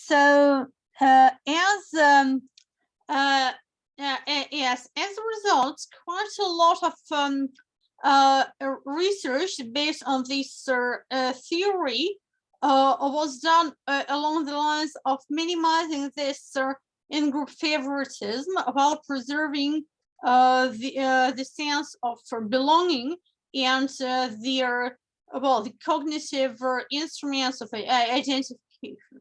Yes, well, we know that basically we're supposed to have multiple identities, or we're supposed to have multi-level identities, we're supposed to have overlapping identities, and that can alleviate something. Although here again with some reservations, and it's very context dependent. But nowadays, In the contemporary social theory, here again there is a question, because what textual approach leaves out is that in-group, well, the in-group favoritism does not imply that in-group is a comfortable, homogeneous sphere where we all feel great and where we all feel confidence. And that's the issue of trust. Yes, so we remove complexity from by breaking up the society in general into smaller social groups. But each social group, however small, appears to grow in complexity. And also their borders between the in-group and out-group are no longer that definite, because nowadays at every sphere and at every level, from individual to well, transnational, and probably, yes, with space travel and with the issues of transhumanism, yes, how we as human beings should and can live well, some relations to Dr. other. Fabrykant. Yes, yes, please wind up in 5 minutes. yeah, species. So here again, the question that the borders of an in-group are shrinking, and identity once again goes within a person's head. And another issue is that people who identify themselves with the same in-group can define the same in-group in very different ways. So now we speak about contested identities, and who defines not just the borders, but the substance of the group where many people belong to. That is something I would see as the future of discussing social identity. And there are the final conclusions I'd like to make. So thank you. Thank you so much, madam. It's very, very deep and insightful session, and definitely we'll invite you in our next talk also to discuss about the role of psychoanalytic method in the development of sociological theory. So thank you so much, madam, for your excellent deliberation, and really it's very insightful. So dear and respected friend, it's time to invite our next speaker, Professor Anand Kumar Giri sir. Professor Anand Kumar Giri is a professor at Madras Institute of Development Studies, Chennai, and he has been a visiting professor and researcher at many universities around the world, university in France, university in USA, Germany, Poland. He has also been in Jawaharlal Nehru University, New Delhi. Sir has an abiding interest in social movements and cultural change, criticism, creativity, and contemporary dialectics in philosophy and literature. So, Professor Giri, over to you. Thank you so much, Ranveer, and Professor Bhadra, and Dr. Marharyta, and all friends co-present. How exciting that we are nurturing this conversation on social theory, new frontiers of sociological theory, and in collaboration with our college in Hassan. And sociological theory has begun with an initial, structure of Euro-American binding. And the problem is not only the patriarchal binding of sociology, as Professor Bhadra challenged us to realize, but the problem is also the way we think about society, the very constitution of the notion of theory, social and society. It has come from a very narrow focus. Let me put it this way, from one location of our world, mainly the Euro-American, modern Euro-American world. Even pre-modern Europe has different conceptions of society, different relationship between nature, society, and transcendence. But modern Europe, especially Enlightenment sociology, has been deeply influenced by modern science, mainly Newtonian mechanics. And that also has influenced our understanding of sociology and social theory.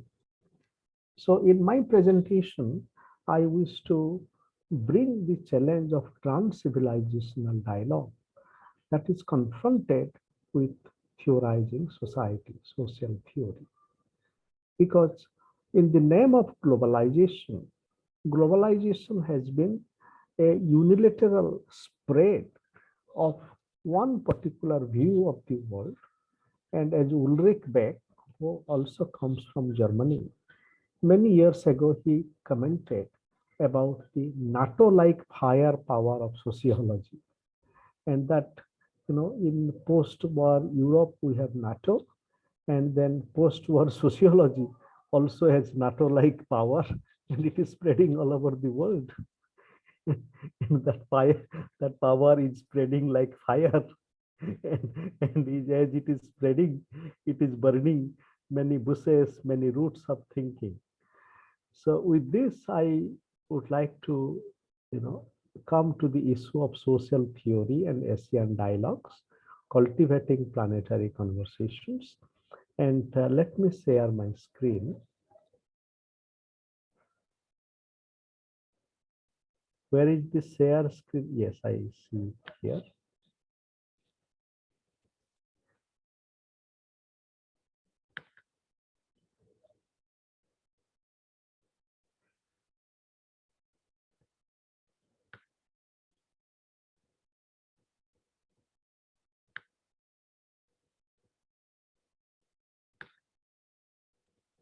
Yes, so different ways of looking at where we are and the possibilities of learning and mutual critique, as suggested by Liu Xiaobo, the great human rights person in China, and he was offered the Nobel Prize for Peace.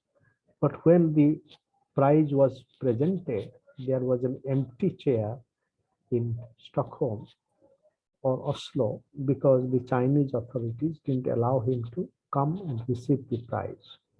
He writes, "My tendency to idealize Western civilization arises from my nationalistic desire to use the West in order to reform China. But this has led me to overlook the flaws of Western culture. I now realize that Western civilization, while it can be useful in reforming China in its present state, have no choice but to carry out two critiques simultaneously. I must use Western civilization as a tool to critique China, use my own creativity to critique the West." So Xiaobo is presenting very interesting challenge. For example, the pathway of mutual critique between China and West, and that also has been the Indian modality of engagement between India and the West. For the last 200 years that in India, this has been our engagement. Most of the time it is imitative, it is colonial, and very rarely we have also challenged the West as Gandhi, Sri Aurobindo, Tagore. While challenging the West, they also have learned with the West. But now the challenge is, it is not so much that China has to learn with West and West with China, but what about mutual learning between India and China? Now, so we would have to theorizing from a deeply expanded space of engagement, not only India and the West and China as the West, but India and China. And not only India and China, but India and Bangladesh, our own SAARC countries. Within India, how do we learn together with Kashmir and Kerala? Because some of our elements of thinking, so wherever we are, Karnataka, for example, the Basava movement, the Virasaiva movement, And how do we engage in a dialogue between, for example, Birosaiva way of envisioning religion, society, and Shiva, Linga, where in Birosaiva, it is not only so much Linga as an external symbol, but it is Atma Linga, the whole idea of the Linga with oneself, and how do we develop the Atma Lingam beyond the external, symbol of Linga, and then how do we make a dialogue between Kashmiri Saivism and Birosaivism, So it is in this context, our challenge of social theorizing today is multidimensional, what I call as multi-topial. We are with the different topoe, different terrains of our existence, where we are born, it itself is a space of theorizing, whether it is in Hassan or in Jamalpur, the village I am born, or Randhir from Mithila, and Marharyta from Belarus, and now in Russia. For example, in our discourse of social theory, very little we know about the elements of thinking from Russia attuned world, and we knew a little bit about Kropotkin, and then Sorokin, Pitrim Sorokin was a great thinker. He was the founder of the Department of Sociology at Harvard University. He wrote about social and cultural dynamics, and he created this very challenging theory of sensate and and the limits of sensate culture. He looked at modern civilization as a sensate culture, and he wrote it both analytically but also critically. He pointed to the challenge of understanding the limits of modern civilization, which valorizes senses, and that kind of a sociology, it's a different kind of a critical sociology, which emerged from the fact that Sorokin came from a different trajectory of thinking. So it is in this context what my friend Sabelo from South Africa, currently in Germany, he writes in his book Epistemic Freedom in Africa, deprovincialization and decolonization is interesting. The domain of knowledge is a site of long-standing epistemic struggles. Epistemic struggles were and are inextricably intertwined with struggle over ontological issues. Racism spoiled ontology, epistemology, and scholarship simultaneously. Racist dehumanization delineated not only the borders of being and power, but also those of knowledge. In the process, epistemic racism deprived humanity of the chance to benefit from the diverse geopolitical sites of thought. So not only what is called as physical racism, but epistemic racism. So social theory suffers from the problem of epistemic racism. And that is that most of our epistemological notions are mainly from modern Europe. And as Boaventura de Sousa Santos, another critical thinker of our times, writes in his book, Epistemologies of the South, and how it is a very limiting epistemology. So now we would have to open to diverse geopolitical sites of thought. And I would like to add to Sabelo's words by also pointing to diverse geo-spiritual sites of thought, because our terrains of thinking are not only geopolitical, and we know about geophilosophy from philosophers like Gilles Deleuze, but along with geophilosophy, we also have to speak about geo-spirituality. And then how do we look at theory? Fred Dallmayr, a deep thinker of our times, whose 93th birthday we celebrated last October in our Viswanidam dialogue, he writes, theory in the Greek sense requires a combination of interest and disinterest. The theorist needs to be fully engaged and completely, even urgently interested in the quest for truth, goodness, and beauty. But at the same time, the theorists need to bracket selfishness and to be disinterested in pursuit of his or her own particular good or advantage. So theorizing also is entangled with certain mode of being that we would have to overcome our interest. For example, our geopolitical interest in perpetuating epistemic racism. So how, while theorizing, we open ourselves to each other, like India and China, India and South America, Africa. And then here, Friedrich Nietzsche writes, that kind of theorizing is not confined to books. He writes, we do not belong to those who have ideas only among books. When stimulated by books, it is our habit to think outdoors. Walking, leaping, climbing, dancing, and we can add swimming in rivers and, and ponds, and preferably on lonely mountains or near the sea, where even the trails become thoughtful. So where trails become thoughtful, that our walking routes become thoughtful. So theorizing becomes a walking meditation. Theorizing and footwork comes together. And it is in this context, how do we theorize our world? The present discourse of globalization is limiting, as Gayatri Chakraborty Spivak wrote many years ago, now 18 years ago. She writes, I propose the planet to underwrite the globe. Globalization is the imposition of the same system of exchange everywhere. The planet is the species of alterity. So Spivak is here challenging us to understand the distinction between the globe and the planet. And in my journey with this, I have been cultivating the idea of planetary realizations, which means that we belong to, or we are with our planet, who is our mother Earth. And as we are with our planet, wherever we are, therefore thinking and theorizing becomes a way of being with ourselves, our own traditions of thinking, and with others. And we have a responsibility, and that is planetary conversation.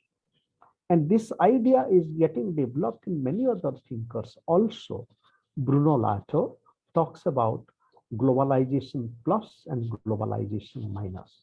He talks about localization plus and localization minus. Localization minus is that when we are confined to only our ethnocentric beliefs, that India is the house of spirituality and West is the house of rationality. Now, yes, there is an emphasis on the spiritual to some extent in some Indian traditions, but this is not the whole story. And in Bruno Latour, it would be a question of localization minus. But localization plus would be when we understand the spiritual in Indian tradition and also understand the spiritual in Western tradition. There is also manifold streams of the spiritual in Western modes of thinking. And recently, Dipesh Chakraborty, also in his work on climate crisis, has been talking about the distinction between globe in globalization and globe in global warming. And that also opens up another project, another terrain of thinking, that is globe in global warming. That globe belongs to a much more wider geohistorical space. It is not just the globalization that began with Columbus, most recently that 500 years, which has been accompanied by colonial violence. Therefore, social theory, as Professor Bhadra was referring to, that the whole birth of sociology is not innocent from the whole process of colonialism and imperialism.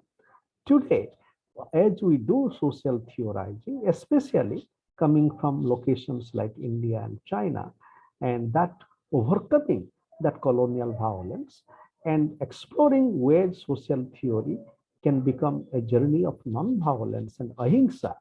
And that ahimsa is epistemic ahimsa, overcoming epistemic racism and establishing epistemic equality, dignity, and fraternity.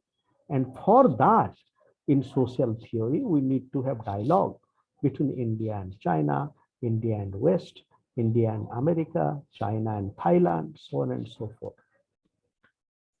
As we do that, then we would have to engage in dialogue, and that art of theorizing is beyond Eurocentrism, and it is also beyond ethnocentrism. And here the challenge of trans-civilizational dialogue is with us, because much of social theory suffers from mono-civilizational binding. Look at, for example, some of the themes in social theory that we deal power. Now, power in modern social theory, both in sociology and political studies, is the ability to have one's will against the will of the other. And that view of power is very much entangled with control and domination. But power also means Shraddha, power also means love, as it is written in Bhagavad Gita, Shraddha mayang ayang purushaha jo jat Shraddha sa eva sa. This Purusha is animated, characterized by Shraddha, which means love and respect.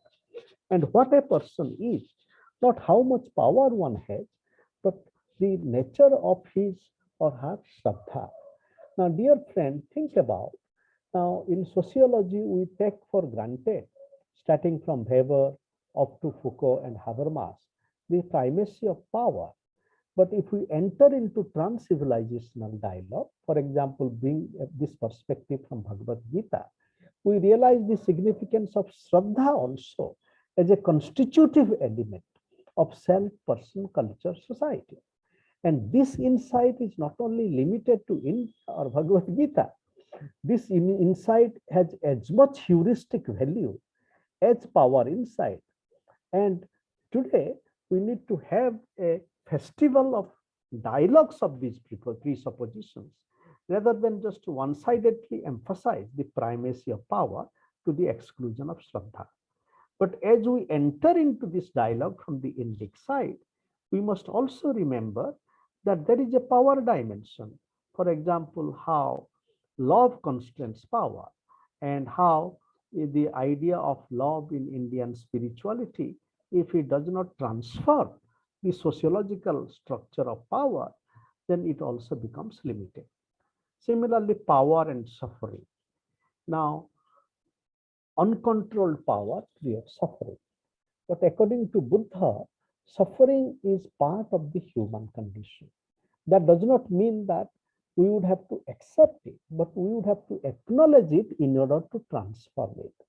And Arnold J. Toynbee, a great historian, in his book, A Historian's Approach to Religion, he makes a very important point. He says that there are two approaches to human life, one that idolizes power and another that acknowledges suffering. He is saying that one which idolizes power, which is the situation with modern sociology, it does not acknowledge the fragility of power. It does not acknowledge that there is a dimension of suffering, and we also have to work on that. Then Artha and Purusartha. You know, in economics, we are dealing with Artha and wealth.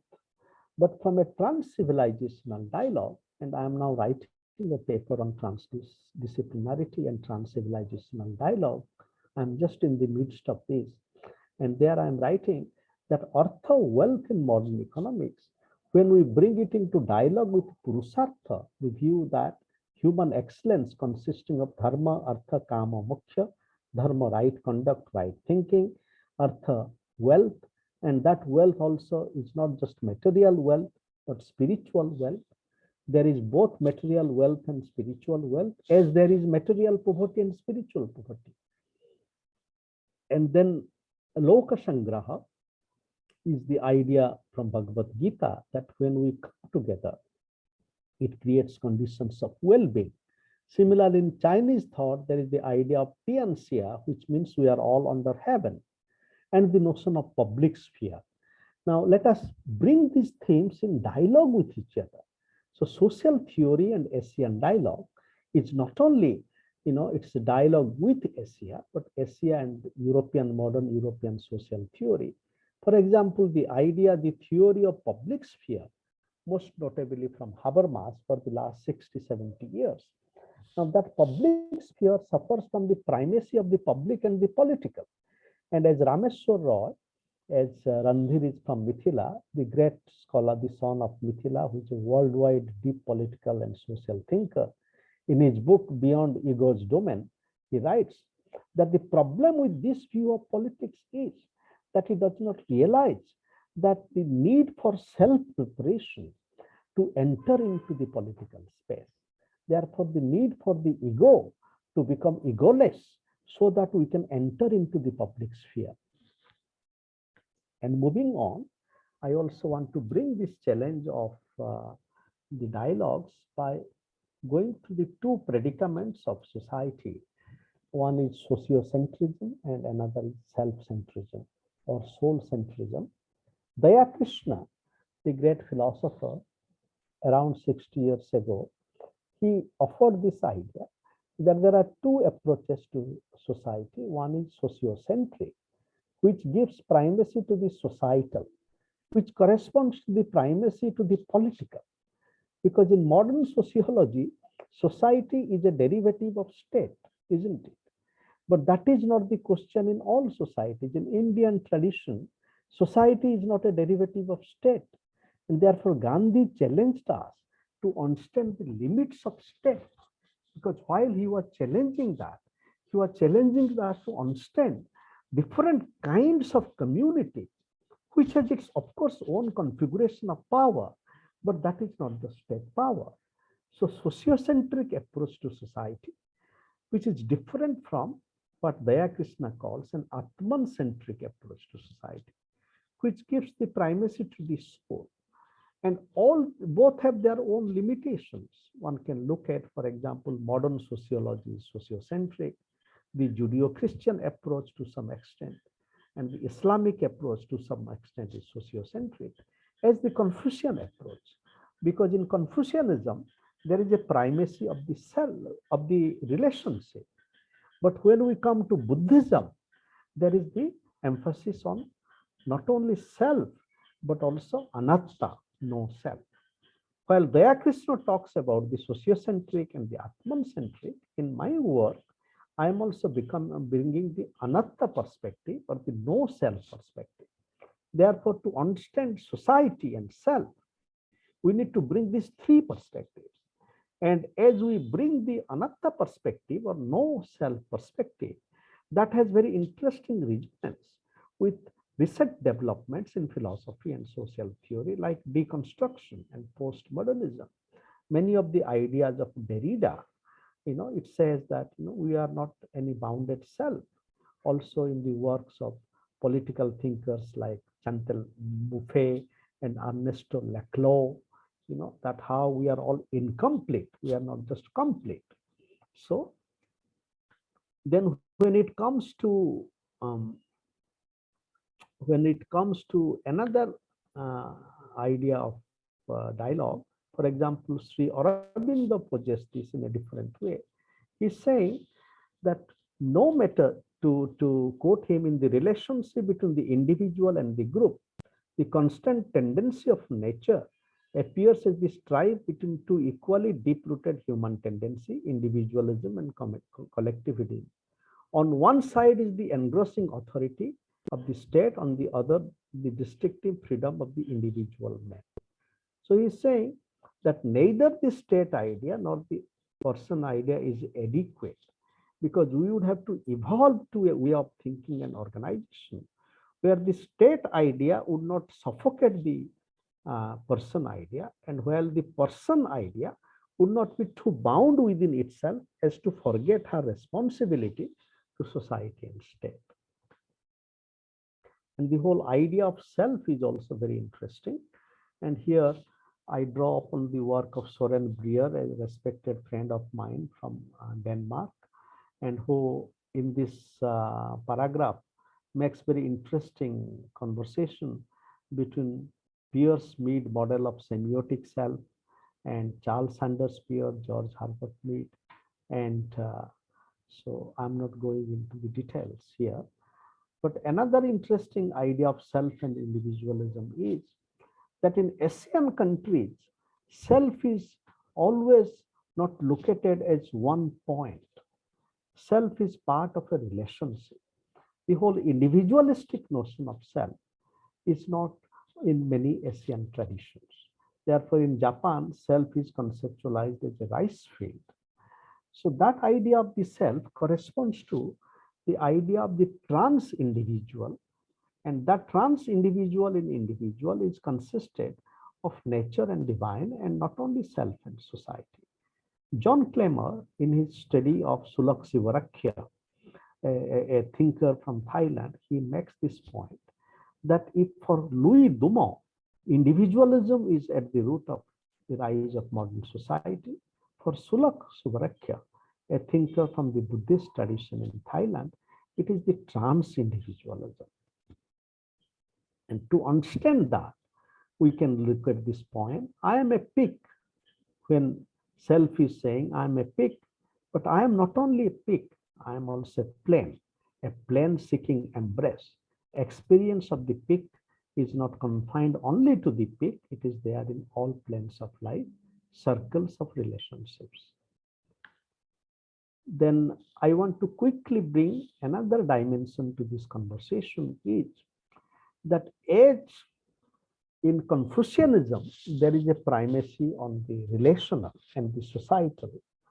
And when Buddhism entered into dialogue with Confucianism, it created Neo-Confucianism. And that Neo-Confucianism created a condition according to Tu Wei Ming, a dynamic interplay between contextualization and decontextualization, and kind of relationship as well as self. And in Neo-Confucianism, therefore, there is attention to both the societal and the self, including the no-self aspect to some extent. Similarly, in Neo-Vedanta, and I am bringing here both Neo-Confucianism from China and Neo-Vedanta from India, if the earlier Vedanta, if initial Vedanta is too much concerned with soul and self, in Neo-Vedanta, there is simultaneous attention to self, quality of relationships and society. And we find it in Ramakrishna Paramahansa, Swami Vivekananda, Gandhi, Sri Aurobindo, Tagore, but also in Sister, in Pandita Ramabai. So in all these thinkers and activists, so there is simultaneous attention to self and society. And then we come to another interesting line of conversation, is that in Confucianism, there is emphasis on harmony. And in Vedanta, there is emphasis on unity. So how do we bring a dialogue between harmony and unity? We know that from the sociological point of view, harmony can be a false harmony. I have edited a book on transformative harmony. Transformative harmony is a critique of false harmony, imposed harmony. For example, for realizing harmony in the family, so only the patriarch has to be given tea or coffee and fed all over time, and everybody has to work as a slave. It is not proper harmony.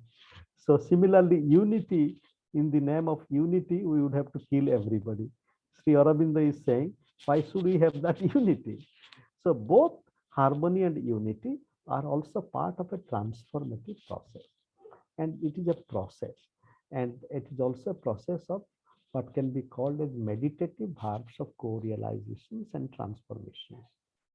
And then we can bring Lokasangra and Tianxia here, that the idea of Lokasangra from Bhagavad Gita and people coming together, and then that is a field of care. And in that field of care, as Professor Delmeyer is saying, I have a quotation here, I'm not reading the whole thing, and Professor Delmeyer is bringing Hannah Arendt, Martin Heidegger, and the idea of Lokasangra together. And this then we can bring to the idea of Tianxia from the Confucian tradition. So with this, then when we bring social theory to this kind of dialogue, then here also another very interesting kind of border pressing engagement. Fred Allmeyer, in his engagement with Gandhi, he brings James, Dewey, and Confucius together in a very interesting way. He's writing, in speaking of interconnectedness and the play of mutual forces, Gandhi displays an affinity with the spirit of Jamesian and Deweyan pragmatism. But the parallel can be carried further, like William James and Dewey And perhaps even more emphatically, Gandhi was an ethical and spiritual pragmatist in the great tradition of Indian spirituality. Gandhi deliberately chose the path of action and praxis, karma yoga, demanding continuous ethical engagement in the affairs of the world. Again, like Dewey, he didn't assume that human beings are free and equal by nature or in an original state of nature. Rather, freedom and equality of him were achievements requiring steady practice, a practice involving not only change of outward conditions, but primarily self-transformation. And then the whole idea of global Lokasangraha also talks for a new cosmopolitanism, where cosmopolitanism does not mean only to be a citizen of the world, because the idea of cosmopolitanism in the Euro-American tradition, starting from the Greek tradition of Diogenes, of cosmopolitanism as the citizen of the world, it doesn't recognize that we can belong to the world in very different ways.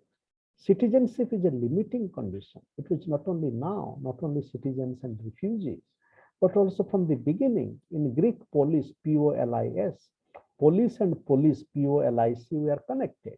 So if you do not belong police, then the police will come and beat you, will drive you out. So again, it is posited in the distinction between civilization and barbarism. And as Walter Benjamin has asked us to realize that every document of civilization is a document of barbarism. Therefore, every document of citizenship is also a document of barbarism. It is in this context, how do we realize that no matter whether I am a citizen or a non-citizen, we all belong to the Mother Earth. And not only human beings, the trees, the animals, the earth, air, we are all children of the Mother Earth. That requires a different kind of social theorizing beyond the kind of the neglect of the nature and the transcendence in modern social theory. So as Luce Irigaray, a great women philosopher from France, had asked this question to Martin Heidegger, the forgetting of air in Martin Heidegger. Modern sociology has forgotten air. In the context of coronavirus, dear friends, how do we breathe? Descartes has said, I think, therefore I am, cogito ergo sum. But can you exist if you do not breathe? Therefore, the new point of realization is I breathe, therefore I am. But when I breathe, do I breathe alone? So we breathe, therefore we are. So it is in this context, how do we create a social theory which does not forget air, which does not forget water, and which builds on the elements? Durkheim wrote about elementary forms of religious life. Lévi-Strauss wrote about elementary structures of kinship. But where are the elements in these elementary forms of religious life, these prime elements, for example, water, air, earth, and very quickly, dear friend, I want to invite us to think about a different kind of social theory, where some of the creative social theories from modern West, like Alain Touraine, the great thinker from France, if Louis Dumont talked about Homo hierarchicus, characterizing India, and Homo equalis, characterizing West, and Touraine writes, the distinction between social and non-social definitions of the individual seems to me to be even more important than that between the holistic societies of the old and modern individualist society. He's saying that it is not so much that one society is hierarchical and another society is equal, but there is a distinction between social and non-social definition of the individual, because any social definition of individual, whether it is given by state or society, it forgets, for example, one to be an individual, one also to renounce something. The whole idea of tyaga in Indian tradition. And he's writing at the same time, there is a similarity between the renouncer and modern individual who appeals to the universal rights of man, and in particular the dissident or register who risks his life by challenging a social order, which in his view is an affront to human dignity. In the same way, very quickly, we can build on the work of Marilyn Strathern. Marilyn Strathern. Yes, please wind up in 5 minutes. Thank Yes, you. yes. So Marilyn Statham is talking about partial connections, and then this kind of comparative engagement is not just either India or West or either India or China. And Partha Chatterjee, in his study of Tocqueville, the great thinker from France who came to USA, he lies that Tocqueville followed a method that strove for a theoretically grounded comparative analysis of political positions. So we need a different kind of comparative engagement rather than the either or approach. India is spiritual and West is rational, and India is homo hierarchicus and West is homo equalis. And yes, I'm at the very end. So ending with a poem. So it is in this context, while doing theorizing, we would have to work with roots and routes. Roots and routes, routes within roots, roots with routes, multiple roots and multiple routes, crisscrossing with love, care and karuna, crisscrossing and crossfiring. Root work and route work, footwork and memory work, weaving threads amidst threads, dancing in the front of terror, dancing with terrorists, meditating with threat, meditating with threads, meditating with roots and routes. Root meditation, route meditation, memory work is meditating with art, dancing with soul, cultures, and cosmos. So cultivating planetary conversations challenges us to dance with soil, soul, cultures, and cosmos in their multiple histories, multiple roots, multiple routes. And planetary conversation here has a horizontal dimension. Wherever we are horizontally at one plane. At the same time, the vertical dimension, there is certain emphasis that we have cultivated. For example, if India and China has cultivated a tradition of understanding the limits of reason, going beyond reason, let us cultivate it further. Because in the West also, we are coming to understand the limits of reason. As in 2004, in the dialogue between Jürgen Habermas and then Cardinal Ratzinger, Habermas, the great scholar of reason, he is challenging us to understand the pathology of reason. So how do we overcome pathology of reason? By cultivating those processes which are with and beyond reason, like intuition, like the spiritual faculty. And Ratzinger is challenging us to understand the pathology of religion. He then became Pope Benedict. So how do we overcome the pathology of religion? Pathology of religion from the sociological point of view, when, for example, state, when the church and state come together, this creates a condition of pathology of religion. So new kind of secularism, not only the Western secularism, but also varieties of secularism. In India, we have a secular existence where religion and secularity can exist to a great extent. So dear friends, these are some of my offerings to this dialogue. Thank you for your attention.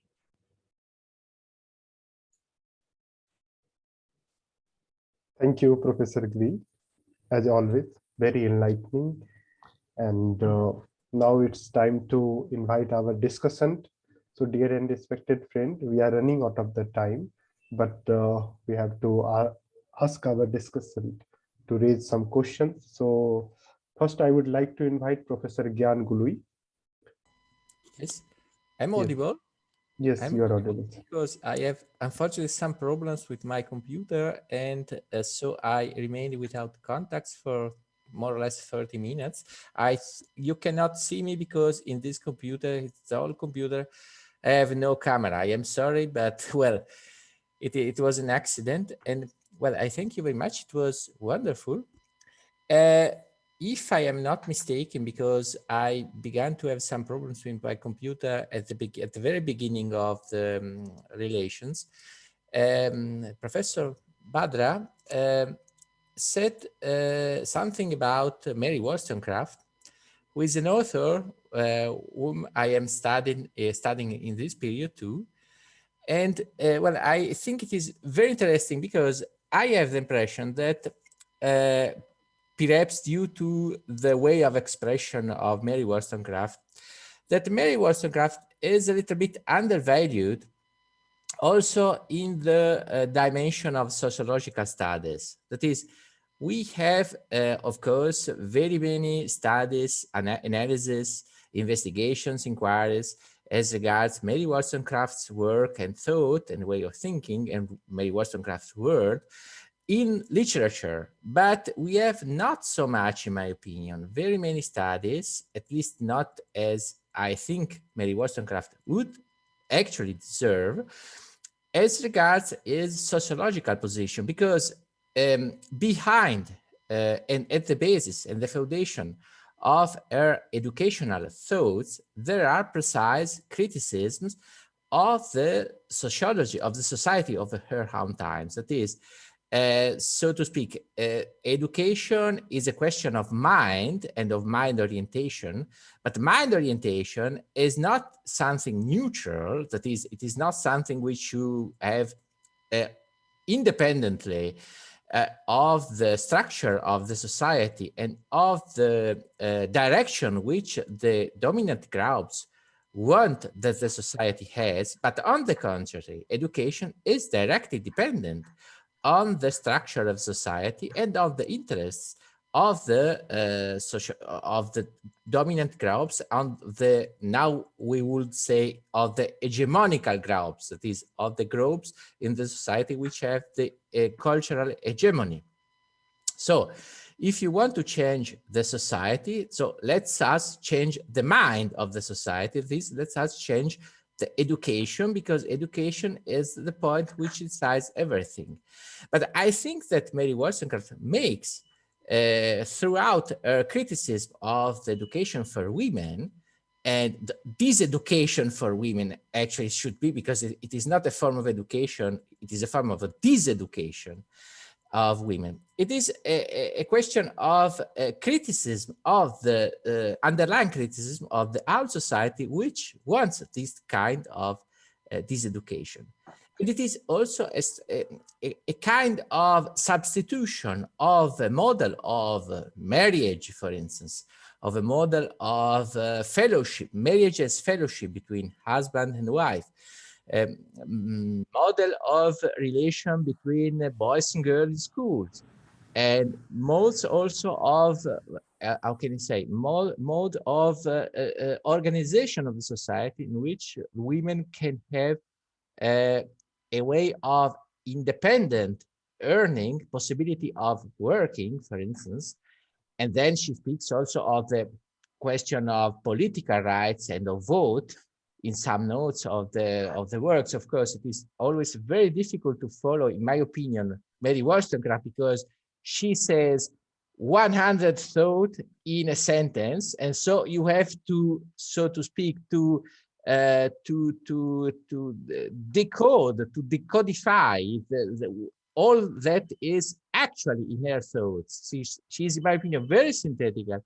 And so you have, I have is to elaborate on the interpretation many times. So I think that Mary Wollstonecraft, so to speak, synthetically, is very important on the question of society, also on the question of, well, I am very synthetical here, also on the question regarding her criticism of Burke, because really, when she criticized Burke, she is giving a complete different model of the foundation as such, of the very foundation of the society. This, whereas Burke synthetically says, society is a question of heritage from the ancient towards us, and we have no right to touch what has been inherited, because this is, so to speak, a convention, a binding, a tie between dead and live people. So says Burke, more or less, in some of his of the passages of the reflection. She says, no, rights are individual. Rights are individual. That is, there is no tradition over and above the individual. And therefore, perhaps she says, in a passage of the Vindication of Right of the Woman, the question, the three pillars of the education of society should be reason, virtue, and reason and virtue, for instance. That is from reason, she says many times, from reason comes everything, come also the content of and for virtue, which is such a really degradation of war on the position of Burke, for instance, but not only on the position of Burke. So thank you very much. Thank you. Thank you. I am sorry for the problems, but well, also Thank that you. you cannot see me, but there is no way you. now. Thank you. Thank you, Professor Ganguly. Now, Yeah, I would but like to does he have a invite Bula Bhadra. question? Randeep, does he have a question? Because I couldn't understand the question. I understand it was a presentation on Mary Wollstonecraft, but Yes, sir. I didn't understand that how it relates me. My presentation also completely different one where I called Mary Wollstonecraft's name, nothing else. So is there a question on his behalf? No, I it couldn't was find. only an observation on the importance of Mary Professor, my Wollstonecraft. presentation was not on Mary Wollstonecraft Yes, I by know, any way. I know. She came as an example, like Olympe de Gouges and others, as women writers were ignored and neglected by that then patriarchy. So that is the reference point, and that is the point. Not in detail analysis of Mary Wollstonecraft, which has nothing to do with my presentation. Okay. I was talking about because of your, this is what technology does to us, make us more fractured than we were before. That is because of the technological problem. You couldn't probably even learn the title of my presentation. It was from mainstream sociology to intersectional feminism, trajectory, contributions, and challenges. Oh, okay. Now I would like to invite Saji, Professor Saji. Yes. Professor Randeep, I have questions. Yes, Professor Varghese has a question in the chat box, which I read. Do you want me to respond to it? Oh, madam, if you feel it's worth answering, would you kindly answer, please? Thank you. My position always has been every question is worth answering, because that might bring out either the weakness of the question or the weakness and strength of the answer. So I have always considered every question important. I don't consider questions unimportant. As long as you ask the question, it is my responsibility to give you an answer. You have written actually a long paragraph, not really a question, but a long paragraph. To summarize the long paragraph, I think what you're trying to say, if I'm correct, say yes, but if I'm not correct, correct me, that does culture have specific role to play in terms of, development of the patriarchy, or rather, keeping women out of several things.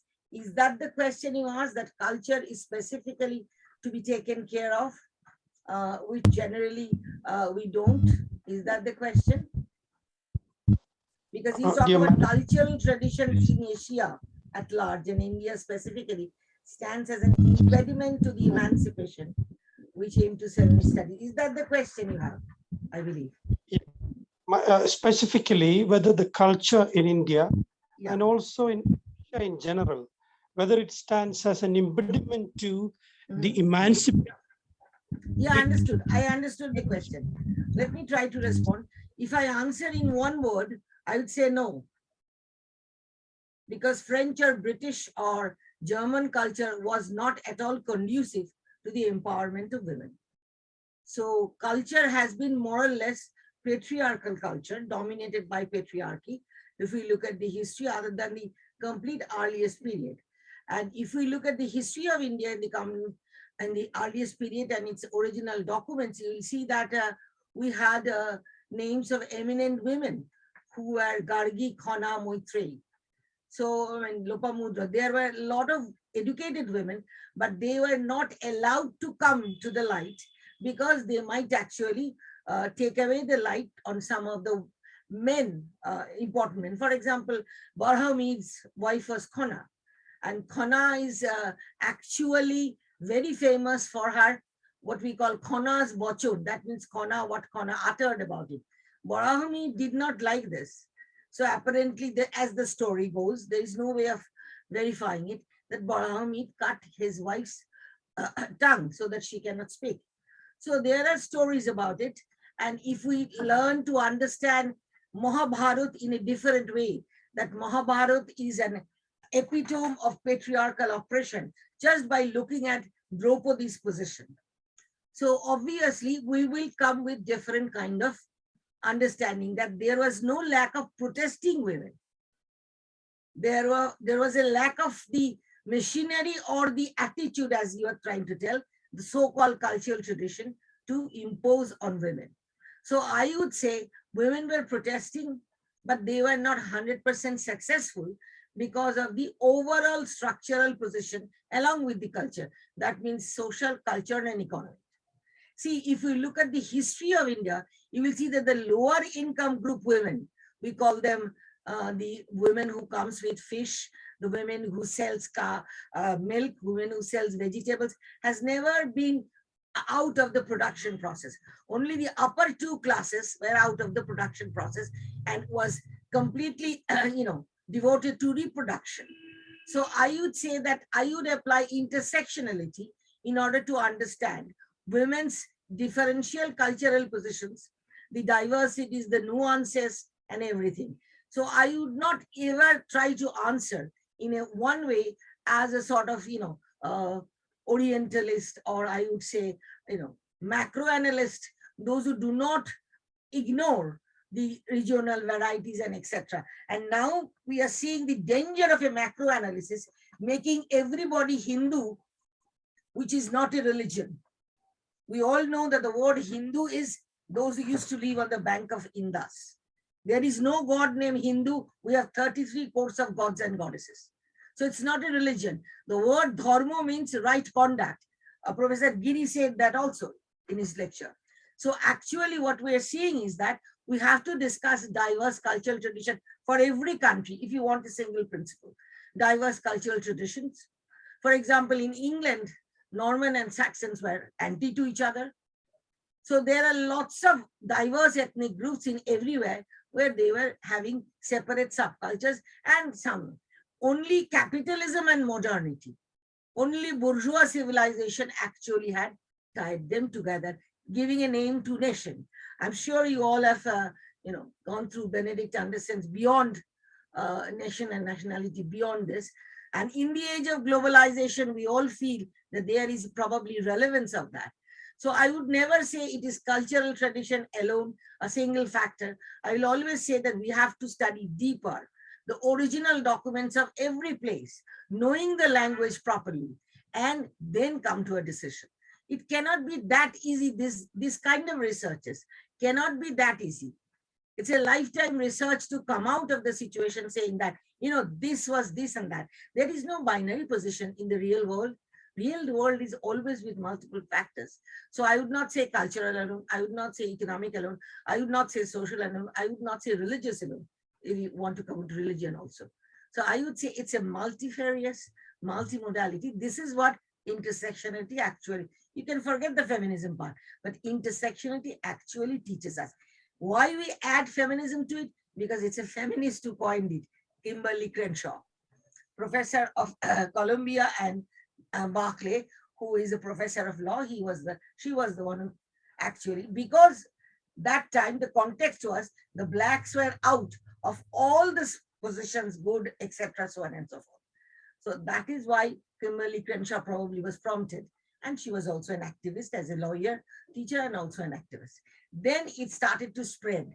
And then when the white feminists were also somewhat racist compared to the so-called third world women, the way they projected third world women, then actually some other people also joined in this intersection framework. But it is with lots of defects. As I said, I could only say 2 or 3. I am sorry. I actually generally give this long an answer, generally don't give, but it came out that way. Thank you. Thank you. Thank you so much, madam. Thank you so much. Now, dear and respected friend, if you have any other question, please indicate me in the chat box.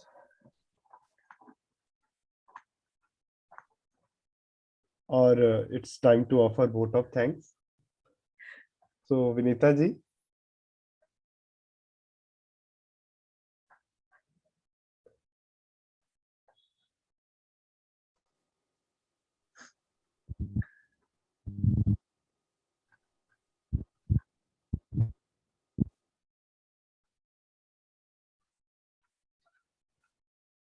Madam, I think you are muted. Yeah. Yes.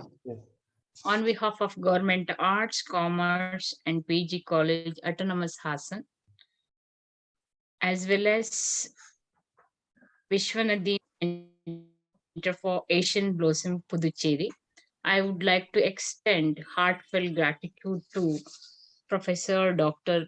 Bula ma'am and our principal, Professor Palaksha sir, and Ananta Giri sir, and Professor ma'am from Russian University.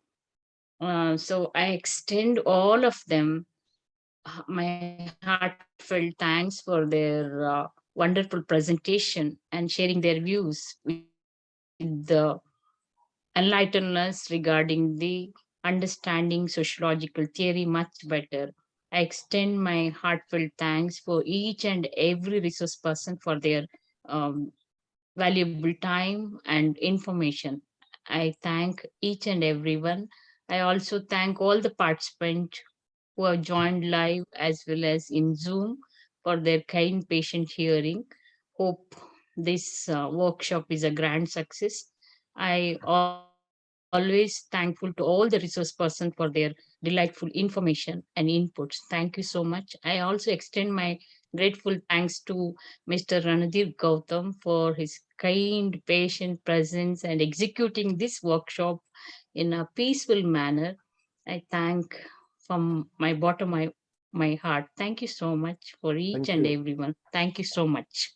Thank you, Devanta ji. And I think in summary, if we can summarize, the ignorance of feminist insight that we can learn with the presentation of Bula madam. Yes. The ignorance of psychological insights, even classical sociologists, they repeatedly, ignored the psychological insights. That was their crisis. And the crisis of the ignorance of philosophical insight and ecological insights. So these are the three important connotations that we can learn through this workshop, and definitely, Yes. we can develop a They're very multi-diverse deep in sociology. their knowledge. Yes, it was really informative and it is very much Actually, enlightened we have a us. limitation of time. We have so Yeah, many time constraint. questions. Yes. We have so many questions and so many Yeah, there are comments so also on many Facebook. inbox queries are coming, but we are not able to attend those questions. Thank But you. we are Thank you so very much. thankful to the all the resource person. Thank you, so much. Professor Bula madam. Thank you so Thank much. you. Thank you, Professor Giri sir. Thank you so Giri much. sir, Thank thank you so Doc- much. Thank you, Dr. Bonita. Thank you, Professor Bhadra. Thank you so much, sir. And, Thank and you. thank you, I'm thank you, seeing you Marharyta. after You're a very- long time, yeah. Professor Giri. Yes, I'm yes, seeing you virtually after a long time, isn't it? Yes. yes. Lovely to see you, Professor Bhadra. Nice to see And you. Ranveer, thanks. Saji, Thank you. Jan Luigi, and Jan Marharyta. Luigi, thank you. Thank you so much. Yeah, Thank thank you. you. Have a Nice. safe